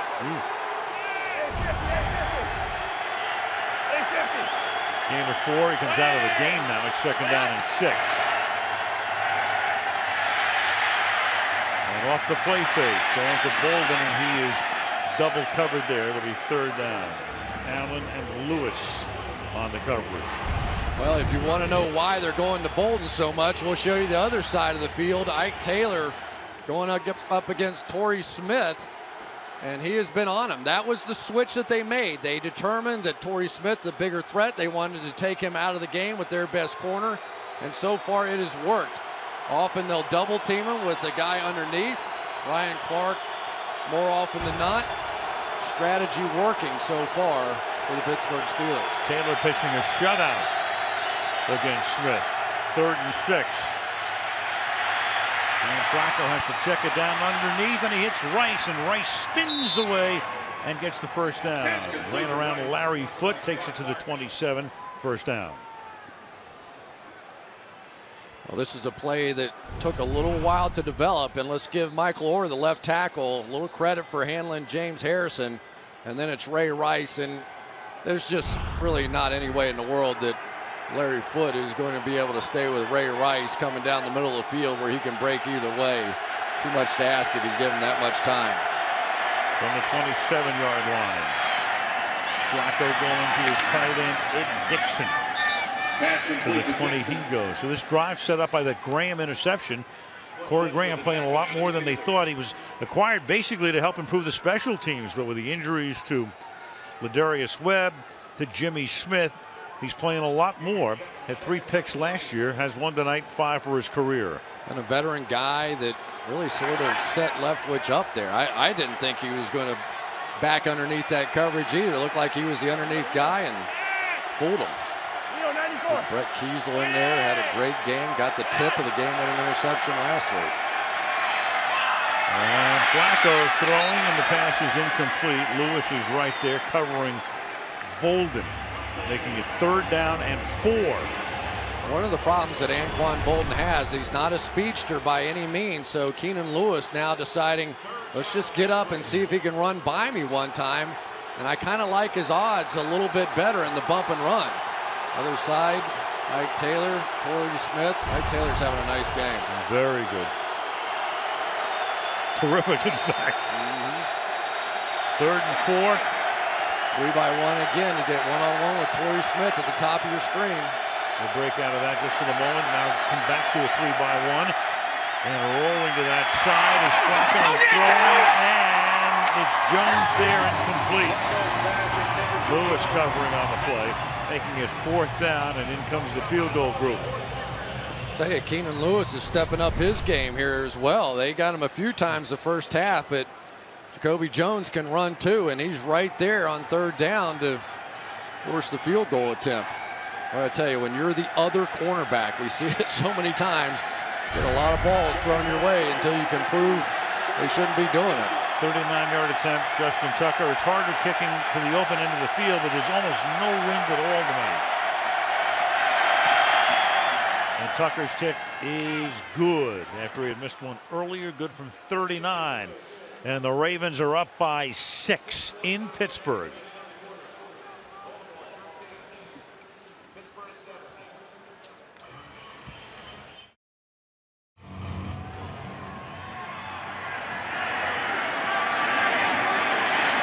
Chris Rainey from 3 yards in the end zone.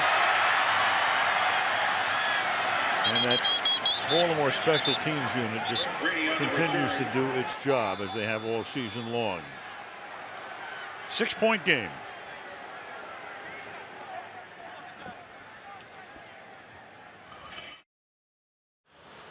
At Palisades Park in New Jersey, they used to have a ride called the Loop-de-Loop. We have our own Loop-de-Loop here. He does. He's got a big motion, and it was interesting talking to him about it. And he said, you know, I didn't have a quarterback coach to teach me how to throw when I was growing up. He said, we just threw rocks, and that's kind of the motion you use to throw rocks. And he just carried it right into about a 10-year career in the National Football League.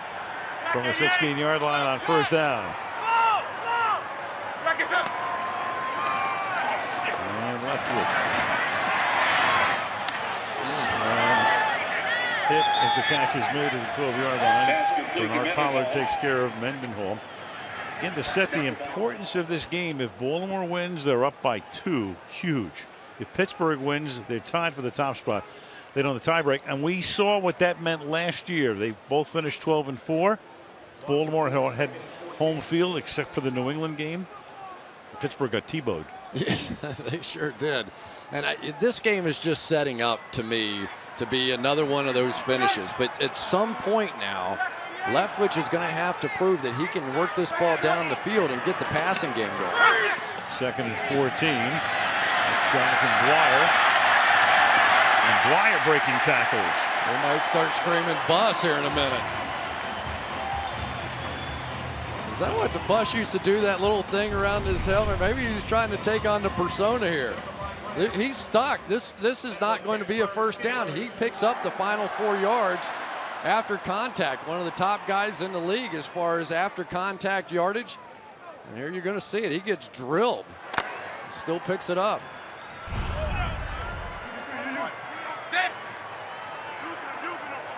Blue 88.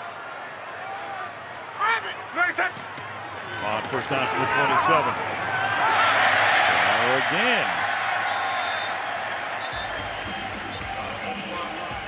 To the 35. Talking about these two teams and the rivalry, they had the same record in 2009. They both finished 12-4 in 10 and in 11. And this year the Ravens come in 7-2. Pittsburgh comes in 6-3. Again, that speaks to what we talked about. Only one team can win the division. The other, no matter what your record is, was the case with Pittsburgh last year. You become a wild card, and you go on the road as they did at Denver. Dwyer again to the 45-yard line. So Jonathan Dwyer, Mike Tomlin describing him to us last month as a guy who's had Bettis-like tendencies. Sure does, and if just keep trying to jump inside here, there are going to be big holes. But for Dwyer, he has a little bit of that Bettis quality to him. As defenses wear down in the second half, sometimes those big backs can be really effective, and looks like they're staying with the hot hand. He needs a breather. Mendenhall comes back in. And Mendenhall, his 6th carry of the night. It's a gain of 4 to the 49. You know, the one thing about Pittsburgh, no matter how much success they've had over the past few years, including the Super Bowl victory in 08, the knock on them has always been the offensive line. Yeah, and you know, it has a chance to end up being a real strength because David Castro, the first-round draft pick, is hurt, but more than likely he'll be coming back. Marcus Gilbert, second-round pick a year ago, is going to be getting healthy soon. So they're going to have essentially 7 starters to pick from here pretty soon. 2nd and 6. Now Leftwich will swing it out. That's a backward pass to Mendenhall. And Mendenhall comes close to picking up the first down. Well, this is what you're hoping for out of Rashard Mendenhall here. And Terrell Suggs got a semi-horse collar on that one. Grabs the jersey and then lets it go. So the officials let it go. It was definitely a tug. He ends up just short of the first down, so that not being called could be significant here. Goes into the books as a run because it was a backward pass, so it's 3rd down and a short one.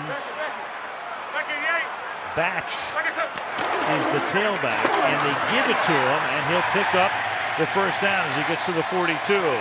So Redmond is done for the night. You got Mendenhall, you got Dwyer, and now you got Batch, and we go to Michelle. Well, these two teams will play again in 2 weeks, and I spoke to Ben Roethlisberger before the game. He said he's expecting to undergo further evaluation of his injuries this week, Al. He hopes then he'll have an indication of when he can practice again. Right now, he has no idea what the timetable is. I asked him how he feels physically, just standing here on the sidelines. He said it doesn't feel good, and emotionally, he said awful any night but this one. Thank you, Michelle. So he's going to miss tonight, obviously, maybe Cleveland next week, and then, as you say, in Baltimore in 2 weeks. Off play action. Leftwich fires, finds the open man at the 21-yard line, and then there's Emmanuel Sanders, and a flag comes in at the end on the hit by Reed.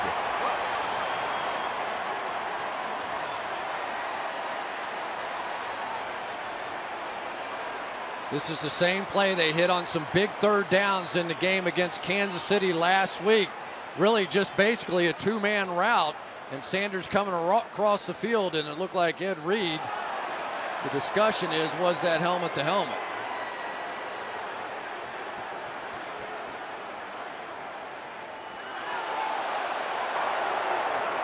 Personal foul, unnecessary roughness, number 20, defense. Half the distance to the goal, first down. Go with the play action fake, and you're going to get the deep crosser in here. Linebackers don't react quite quickly enough. You can see Ed Reed was chasing the post and wheeled back around. And there's no doubt it was helmet to helmet.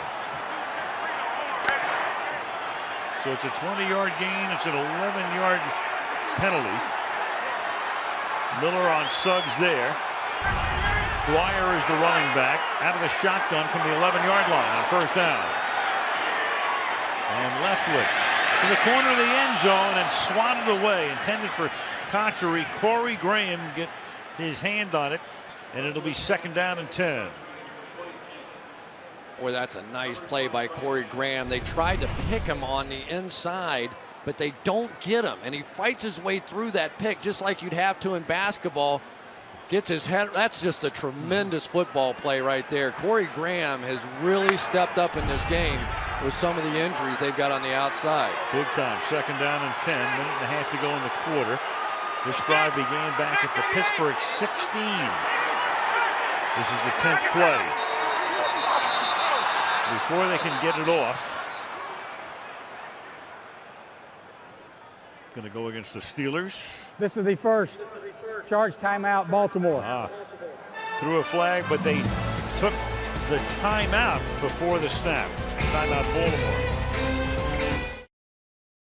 Well, Walt Anderson said timeout Baltimore. We were trying to figure out why, and then he corrected it. It was a timeout called by Pittsburgh before the play clock ran down. So it's 2nd down and 10 from the 11-yard line. 10th play of the drive.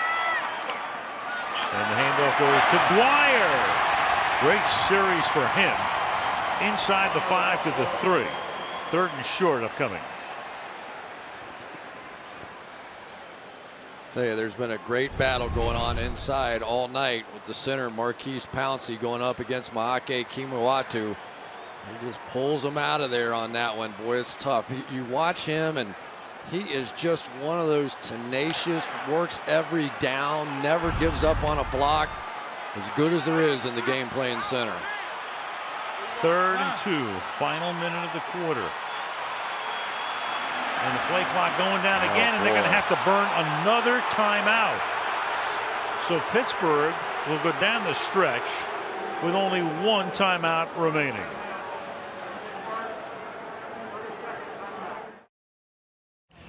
So Pittsburgh having to take 2 timeouts in the last 46 seconds.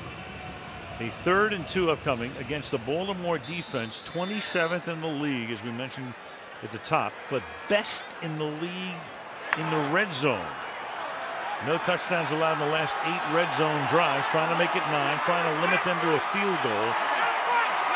3rd and 2. Dwyer is the back.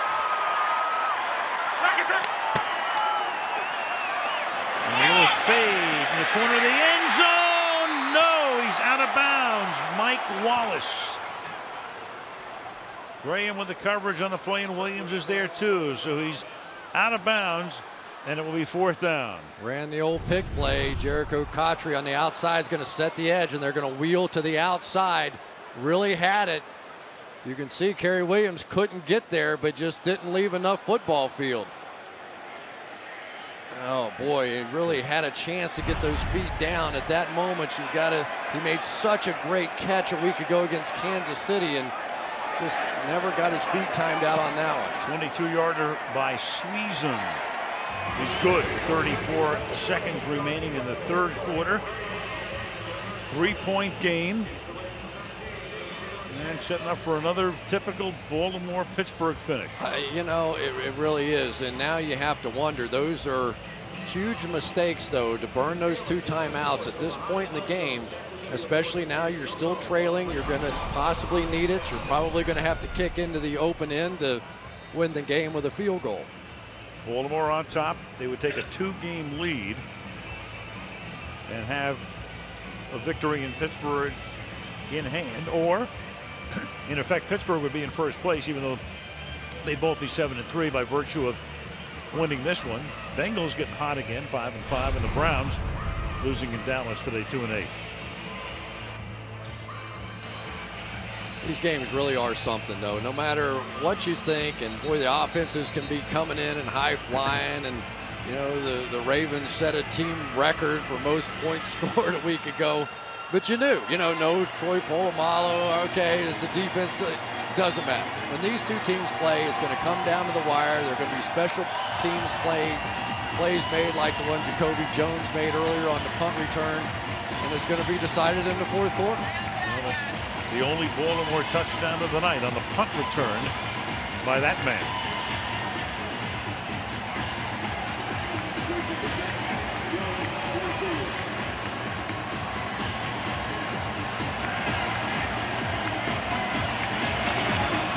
Sweezum's kick is a ground ball. It's dropped and then picked up at the 18-yard line. And it's Anthony Allen running it back, and Anthony Allen staying alive, and he's a running back by trade, playing on special teams. Finally stopped by Brown out at the 36-yard line. Smith and Taylor tonight, and this one's been won to this point by Swaggin, Ike Taylor.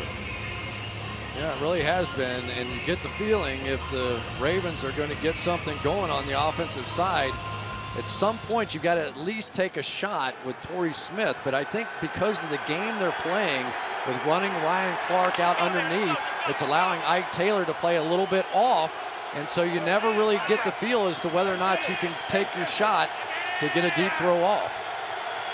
From the 36-yard line, they start with Pierce as the running back. To the outside, that pass is too tall for Anquan Bolden. And Bolden this time covered by Taylor. Came over to the other side, 2nd and 10. Yeah, that may be a little bit of the answer. If you put Torrey Smith in the slot, then Ike Taylor staying outside.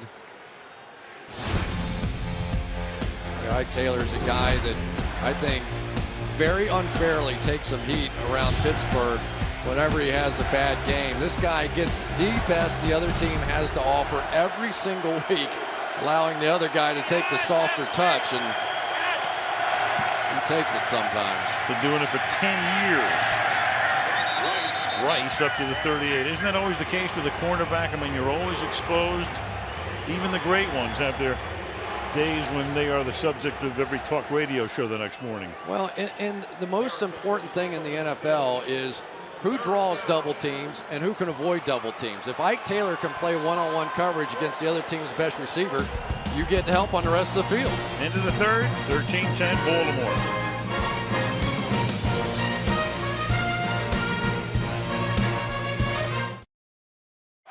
Third and 8 for the Ravens from their own 38-yard line.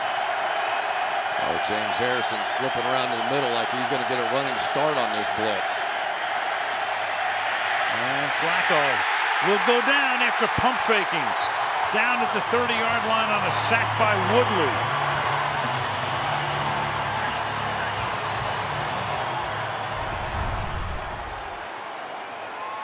Mara Woodley's going to come all the way around this side, but you saw all the games inside. James Harrison came off the edge and then the other way, and that is a great sign.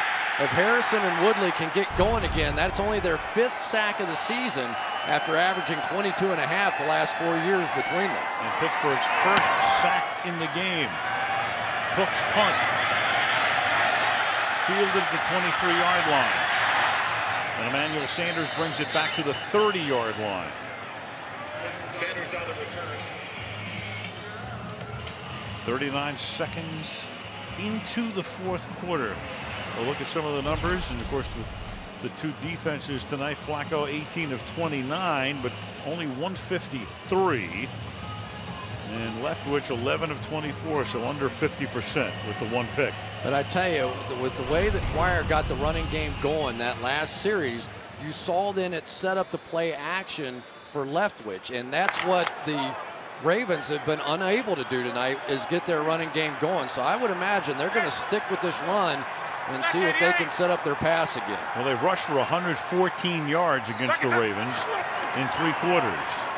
Instead, they go to the air on first down, and they swing it out to Mendenhall. And Mendenhall will be tackled just short of the first down by Donnell Ellerbe. Now, this is a team that's so tough to try and run outside against the Baltimore Ravens. So now what the Steelers are countering with is bringing Mendenhall into the game and just swinging him out of the backfield. This is the second time in 2 straight series that we've seen that. And so it's effectively a pitch, a run play, only they're doing it out of the passing game. 2nd and 1.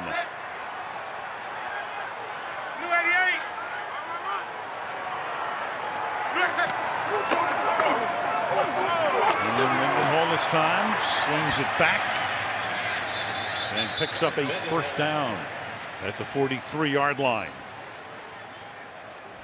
Well, there doesn't seem to be anything wrong with Mendenhall's Achilles now. He looked like he's on Dancing with the Stars on this one. He's all over the place. And then it's Bernard Pollard, who is really becoming a little Troy Polamalu-like for the Baltimore Ravens. He's down a lot more, getting some sacks. Set that edge on that one.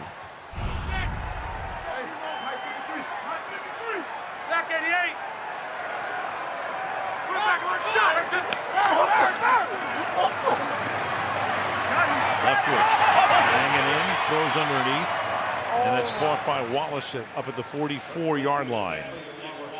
And we've been looking at Leftwich all night long. You know, sometimes hunched over, grabbing for the shoulder. Same thing here. Watch Kruger now. He's going to get double teamed by both backs and still managed to fight his way through there. And Leftwich again looking really uncomfortable after whatever contact was made there. First start for him since 09. He has not won a game as a starter since 06. He is not coming out of this game, though, is he? No. Charlie Batch is the backup. 2nd and 8. Rolling, getting chased, and then he just scoops the ball out of bounds. No grounding here outside the pocket, so it's 3rd down and 8. He's really looking uncomfortable, though. I don't know exactly what it is that's going on with him, but you can see him sort of grab that side again. It just looks like he's moving a little bit gingerly now. And this is when they need to start. Yeah, there's Charlie Batch warming up on the sideline, and you just wonder. Mike Tomlin seeing the same thing we're seeing.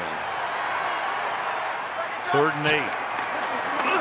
And low snap, avoids the sack for the moment, then dumps it off to Dwyer. And Jonathan Dwyer reaching for what might be a first down. Paul Kruger came in, almost had the sack. They're not going to give him the spot that he thought he'd gotten. And there's Leftwich looking uncomfortable again. This is brilliant. I mean, this is as good as you get. He escapes Kruger and then does like a jump shot over the top, and he gets the thing to Dwyer. And I thought Dwyer had this first down, but we'll see. I didn't see his knee go down. I thought he would have been given the full lunge there. Yeah. I didn't see any contact before that ball crossed the yellow line, at least on our screen.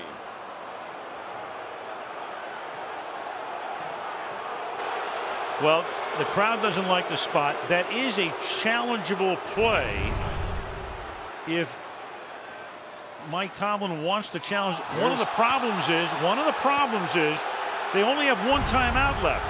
So if Tomlin, he's got the flag in his hand, now the timeouts come into question as well. But you have to take that. This is huge. Well, either that or you just go for it on 4th down. The crowd's looking at it again. Now you're going to just hope if you throw the challenge flag, if you lose the challenge, you're out of timeouts. And Tomlin figures it looks good enough for him to challenge it.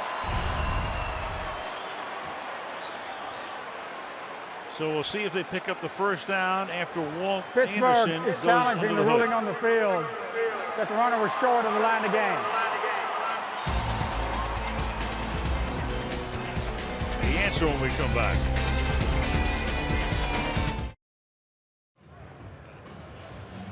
All right, we're waiting for the answer here. This is going to be extremely close, and we'll show you the replay, obviously. Here it is again. Now, it's when his elbow goes down.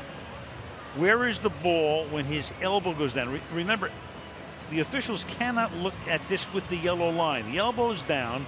The yellow line, as you know, we've told you a million times, is unofficial. So he's inside the 48 just barely. Another look from this angle, and that's exactly where the sticks are. So that's where they're going to mark the ball. Left elbow down, where the ball is at that point. Again, Anderson can't see the yellow line. He then has to determine exactly where he's going to place the ball and then bring the sticks back out into the middle of the field. Yeah, I think it's obvious with the yellow line that it was a first down. But again, we have looked at this from a lot of different angles, and without the benefit of that yellow line, it is much tougher to discern exactly where that ball should be spotted. So if they lose the challenge, it's 4th down and a couple of inches, and they would be out of timeouts. Otherwise, it's a first down, and he'd still have his timeout. Replay booth, we're being told by our producer, Fred Godelli, they've frozen it right there. So Anderson, without the yellow line, has to place the ball at that spot. Here we go. After reviewing the play, The runner's forward progress was the 47.5-yard line. We will spot the ball at that point and remeasure. You know, it's unbelievable on something this inexact. I mean, now he's basically going to go out there and say 47.5, which is right about here, and they moved it up about a half a yard and probably now gives them the first down. But I think they actually get it right at the end of the day, but not by much. We'll see. This is going to be like 1 or 2 links either way here. Here we go. Ooh, look at this. Look at this. Could it be any closer? Took some guts to challenge that one. It does. But it paid off big time. Will not be charged with a timeout. We've seen Tomlin going for it on 4th down on more than one occasion this year. Glad he doesn't have to here. Right.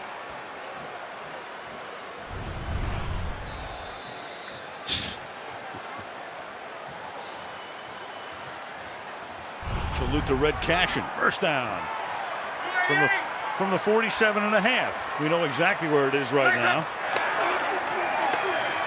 They're on a draw with Mendenhall picking up a hard 1.5 yards to the 46-yard line. All right, now we're getting Bernard Pollard coming up, creeping around, helping on the line of scrimmage against the run, which means that on the outside now, you are going to have Mike Wallace with one-on-one coverage opportunities that he really has not had much tonight. So let's see. Let's follow along with Pollard now. Are they going to play pass? Are they going to play run? Well, it looks like they're backed up a little bit after having success against the run on 1st down. 2nd and 9. Down the right sideline and out of bounds was Will Johnson. Sent the fullback down the sideline, covered by Courtney Upshaw. 3rd and 9. Tell you, we have seen Courtney Upshaw play just about everywhere for the Baltimore Ravens. A week ago, he was out there playing nose tackle and everything else, and now here he comes, feet out of bounds. Nice job. You know, Upshaw is one of those guys. He's kind of tweener in a lot of things, but well coached, and he has taken on a big role for a young player in this league. 2nd round pick from Arizona. 3rd down and 9 from Alabama as down goes Leftwich on a sack by Haloti Ngata. Bothered by a shoulder injury, suited last week but didn't play at all, and I think that's the first time in a while we've called his name tonight.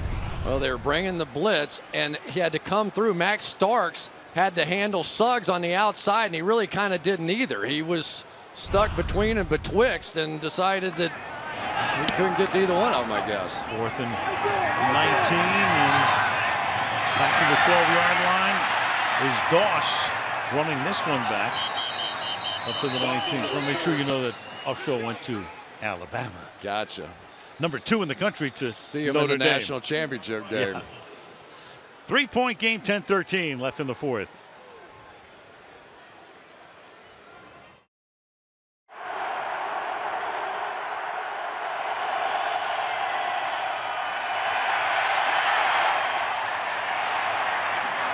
Ray Rice takes it out to the 24-yard line.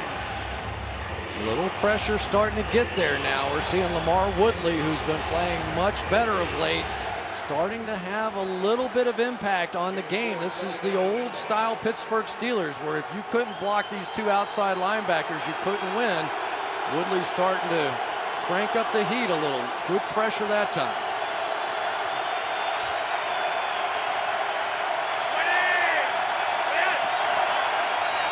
Second and 6, Rice to the outside. And that's going to set up a big 3rd down and 2. Tackled there by Cameron Hayward. Well, this is what the Kansas City Chiefs had great success with last week, this stretch play. But so far tonight, Ray Rice just unable to get anything going. 15 carries for 28 yards before that one. And because of that, the passing game, the play action, just hasn't been there. Averaging 2 yards a carry tonight is Rice. 3rd and 2. 4-man rush, and the pass is incomplete. Intended for Jones, covered by Lewis. The punt. Yeah, you've got to give Keenan Lewis some credit up here at the top of the screen. Since he has moved up and started playing bump and run all over the field, he has really been effective. He's been able to take out Bolden. He's been able to take out Jacoby Jones. It's a key part of this game so far. Sam Cook, his 7th kick of the night. Sanders collects it at the 21-yard line. And it's a 4-yard return to the 25-yard line with 8.5 to go in regulation. Ravens by 3. From the 25-yard line, a 3-point game. Leftwich winding up and throwing to the outside, and that'll be caught by Kochery, and it'll be enough for a first down. Well, you're looking at the strength of Byron Leftwich right there. They thought they were going to do more of these mirrored routes, which is basically the same sort of out cuts or whatever on the outside of the field, and it takes a huge arm. But I tell you, every time Leftwich makes a throw like that, he comes up like he's in great pain, and I don't think Mike Tomlin cares. Like, you know, hey. Obviously. Don't care. Yeah, when Batch was warming up, he had his wool hat on from the 36-yard line. Leftwich is now 15 of 30 for 183. And scooting his way forward is Dwyer, who looked like he was stopped after a gain of 3 or 4, and turns out to be a couple more than that. Let's go to Michelle. Well, Al and Chris, I can tell you that as much as Leftwich has been wincing and looking hurt the entire time he was on the bench before returning to the field, no attention from the athletic trainers, no attention from the medical staff, nothing at all. Well, Michelle, I think the training staff is used to a little drama with their quarterbacks here, aren't they? 2nd and 3 from the 43. And here goes Dwyer again. And again with that hard running, he gains so much of his yardage after contact, as did, of course, Mr. Bettis. First down. This is just all guts and Pittsburgh Steeler fight and Jerome Bettis courage. I love watching this guy play. We saw him in Cincinnati have the big game, and he is just a Pittsburgh Steeler kind of back. They played the highlights of Jerome Bettis during halftime. This place went crazy like it was just happening. 12 carries, 55 yards for Dwyer. The ball at the 48-yard line. This is Mendenhall. Gain of 3. The ball now in Baltimore territory as we tick down to 6.5 to go. Now they're starting to get a little of this action going now. One of the things that's working is this sort of counter OT play where they're pulling the backside fullback and tight ends and tackles around, and they're attacking the defensive right side now of the Ravens, and they're starting to get, 3, 4, 5 yards a clip, and pretty soon they'll be able to use that play action pass again. Well, averaging 104 through week 10 tonight, 135 against this Baltimore defense. 2nd and 6, backpedaling and then throwing incomplete. Intended for Mendenhall. Pollard was there. 3rd down and 6. Yeah, it's unfortunate when you get man coverage on a screenplay. That time Bernard Pollard is just sitting right out here, and that's his guy, so he comes out on the screen and they're just standing right beside him. Good job by Leftwich just dumping it into the ground.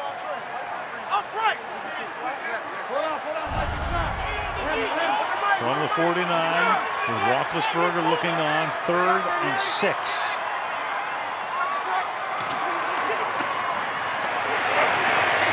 To the outside, Miller reaching, trying to get the first down. It's going to be close. Ellerbe covering on the play. Spot the ball at a point where Mike Tomlin comes over and says, I'll help you out. It's a first down. Well, that time you had Heath Miller in the backfield, and then the coverage coming from Ellerbe on the outside. Does he get it? I think he does. So that yellow line is becoming more and more friendly to the Pittsburgh Steelers. Ellerbe, as well as he runs, was unable to get to Heath Miller on that one. Spotted at the 42. They've done a good job on Miller tonight. Only 2 catches for the tight end for 22 yards. Mendenhall stepping over Suggs, but can't get by Ellerbe. Stop shy of the line of scrimmage. Yeah, I think Suggs has seen enough of this running game. Watch this one. He's going to come shooting and hit the puller right in his kneecap. Just completely destroyed the play. Mendenhall was able to hurdle over the top, but Suggs has seen enough of that sort of crackback stuff from Willie Colon coming across the field. This is the time of the game when star players like Terrell Suggs tend to take over. Keep an eye on Kruger as well. He's been a difference maker tonight. 2nd and 11.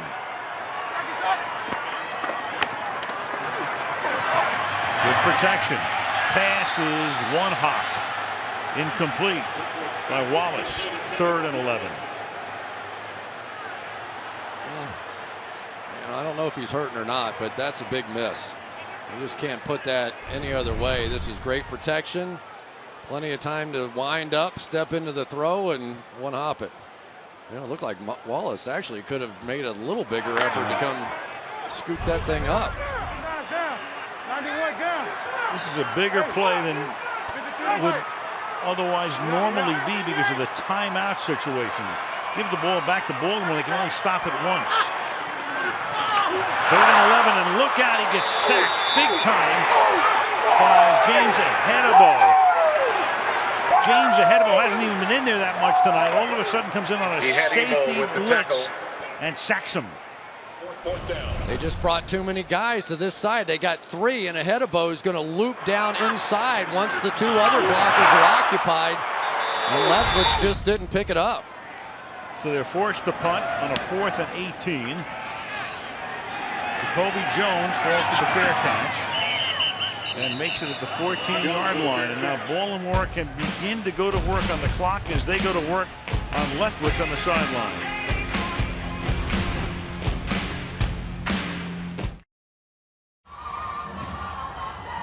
Leftwich up and walking around. Went to commercials, saw him on the bench. Batch was warming up. But first things first, that Pittsburgh defense has to get a 3 and out with this clock situation right now. And finally, Torrey Smith makes a catch, takes it to the 20-yard line, his first catch of the night, and we go back to the Ahedebo sack. Well, you're going to see they've got 3 linemen sliding this way. They should have had these 3 picked up, but Willie Colon in the middle there takes the inside guy, does not realize the outside pressure is coming. Remember, this is his first year at guard, and they just miscalculated on that protection, and Byron Leftwich paid a heavy price for it. 2nd down and 3. Rice. And Rice appears to have the first down. And again, with that situation with just 1 timeout plus the 2-minute warning, that is a huge first down. Yeah, and they're 1 timeout or 1 first down away from ending this thing here. And Ray Rice, who hasn't really gotten anything going at all, it's his time now. Ravens taking all the time they need now before snapping it. Will be under 3 minutes. 1st and 10 at the 24-yard line. Rice again to the 25, and a flag comes in.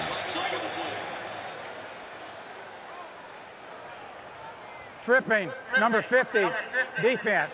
10-yard penalty, first down. Ooh, Larry Foote, after they'd stopped him. Foote with a penalty and a first down. Foote's going to shoot the gap here, and he is going to swing his legs around. I'm not sure he made too much contact, but he definitely was trying. I don't know if you can get called for trying to trip, but pretty tough call. Out to the 35, and all Polamalu can do is watch along with Roethlisberger.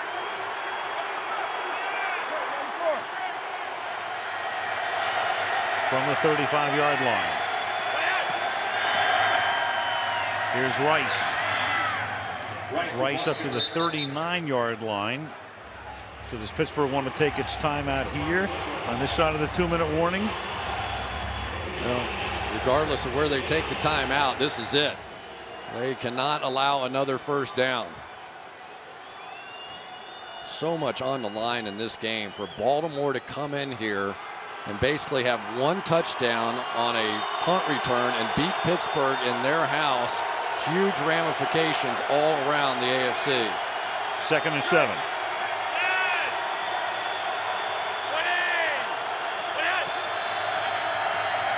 Rice again. Simple little run to the right to the 39-yard line. It's going to be 3rd down. And now Pittsburgh, do they get the timeout before the 2-minute warning clock ticks down? They try to call timeout on the front side of it. And Walt Anderson is going to have a conference about when they called it. Tomlin was trying to get it. This is the 3rd and final timeout, Pittsburgh. The timeout was called at 2:04. Please reset the game clock to 2:04. All right, their last timeout, then it will stop at the 2-minute warning. So clearly what the Steelers have to do is stop them on this play.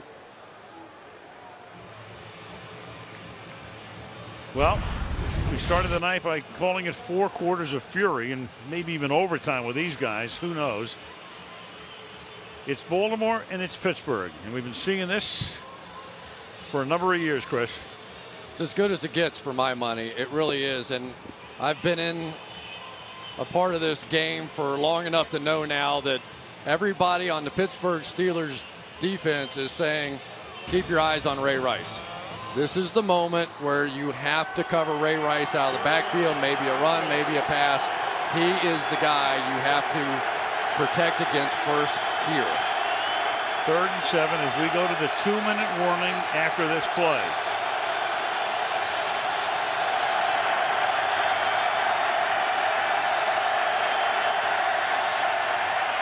You get a flag.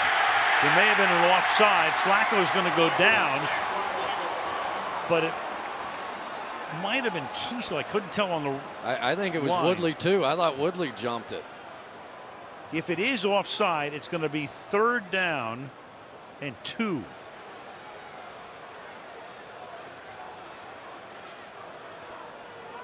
Offsides, number 99, defense. It's a 5-yard penalty. It's still 3rd down. And this is the 2-minute warning. And now it's the 2-minute warning. Right. That's a key right there, so it doesn't get to stop. Exactly. It's going to cost them 40 there seconds, even if they stop them. 2 guys offsides on a veteran football team. 3rd and 2 when we come back.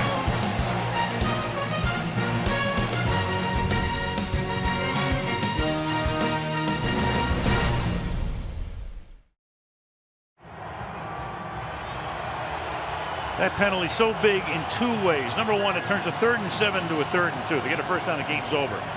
Even if they don't get the first down, they can run almost all of the time off the 40-second clock. So by the time Pittsburgh gets the ball, it'll be down to 115, 110, somewhere in that neighborhood. So a huge penalty committed by the Steelers defense. 3rd and 2. It comes down to, does the game end here, or does Pittsburgh have one last gasp? This is the first charge timeout, Baltimore, 30-second timeout. And then Baltimore takes a timeout. Yeah, I think they were looking at personnel, wanted to see what Pittsburgh was going to run out there. And of course now Dick LeBeau has the option of going elsewhere. It's the one thing the Ravens were hoping to do is drag this thing into the 4th quarter because the Steelers don't substitute a lot.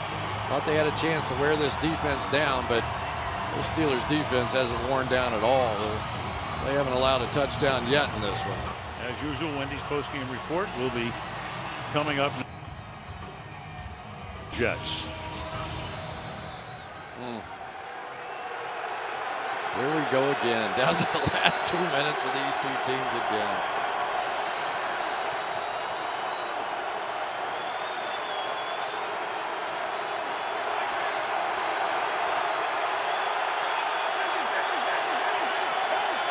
Crowd in full throat. Out of the gun on 3rd and 2. 4-man rush. Flacco is going to get sacked at the 40-yard line.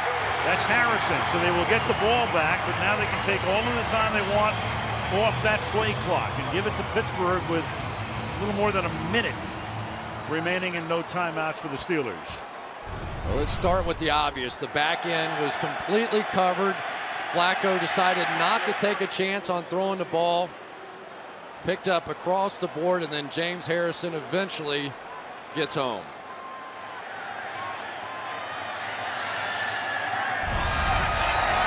Good decision, though, not to throw that one. An incomplete pass stops the clock in that situation, so the sack was actually a win. Exactly. Cook, and before he punts, another timeout will be taken with 1:12. Baltimore, 30-second timeout. Let's go to Michelle. Well, it appears that he's coming back in, Byron Leftwich. After that sack, he went to the sideline, went to the bench, was surrounded by trainers and medical staff, was evaluated for a rib, I'm told, by the team. But then he popped right back up, got his helmet ready, had a football under his arm, and he was ready to go, Al. Michelle, as we take a look at some of the hits, and it all started after his touchdown run when he reached for his shoulder. Been in discomfort, taking some shots tonight, as you say, looking at his rib. And now he'll have to go to work and try to get him into field goal range and send the game into overtime. Cook's punt, heading towards Sanders, and he calls for the fair catch and makes it at the 16-yard line. So can Leftwich get them into field goal range for Sweezum? I asked Byron Leftwich how many times he's had the chance to run the 2-minute offense since the season started, and he said, what difference does it make? You know, if I get in that situation, I've got to get the job done. That's what I'm paid to do. Here he is. I do know in this town, though, there is a fair percentage of the population that would like to see Charlie Batch in there running this final 2-minute offense. Well, he needs to gain about 50 yards to give Sweezum a half-decent chance. This is a tough place to kick field goals, but at least tonight the weather is almost perfect with no wind. From the 16, Leftwich guns it over the middle, and it's incomplete, intended for Emmanuel Sanders, 2nd and 10 with 60 seconds left. And now this is where you get to that blurred line as far as I'm concerned. I'm all for courage, and we know that Leftwich wants to play, wants to finish this game, but how healthy are you? Can you make the throws necessary to help the Pittsburgh Steelers win this game? And it's always a tough call for a coach and a player. 2nd and 10.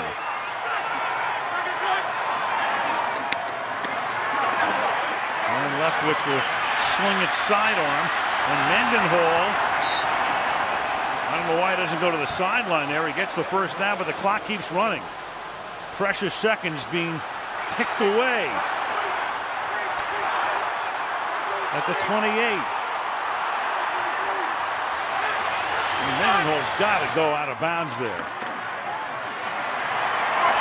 And Leftwich throws, and at the 49 it's incomplete, intended for Miller, and it's Corey Graham with another big play. 2nd down, 28 seconds left. You know, Corey Graham has just become a nightmare, sort of lurking in the middle of this field. He already has the interception earlier in the game, and this is going to be completed. And big-time shot and legal shot. Did not go to the head, which we see so often in those kinds of situations. Corey Graham has had himself some night out here. Got there simultaneously with the ball. 2nd and 10, the ball at the 28.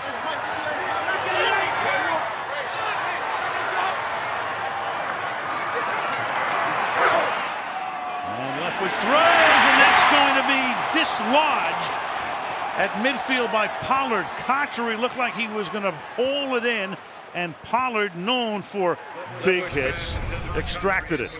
Well, here you go. You're going to get it from the inside out, and this is what safeties get paid to do. It was a perfect throw, dropped it right on the money, and Pollard, who has become the hammer on this defense, without question, Bernard Pollard has become the hammer, and the hammer just dropped one. And with Cotchery down on the sideline, an injury timeout. Cotchery has to go to the bench. The hit by Pollard. There's no runoff or a 5-yard penalty for this. What would amount to be the 4th timeout. Here it is again. He's ready to make the catch in midfield. And Pollard takes care of that. They're already minus Antonio Brown. Ray Lewis.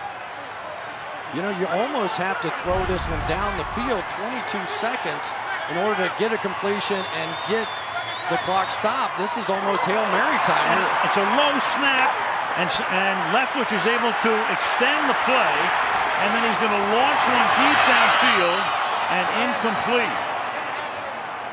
Gilreath was down there, so you got 12 seconds left and 4th down. Well, it's a train wreck to start with. They can't get the snap. But to me, more importantly than that, I know Byron Leftwich can throw this ball this far. And he just couldn't in this situation. He gets out. He's going to get himself set up. He's throwing it from the 25-yard line. And he didn't even get close to it.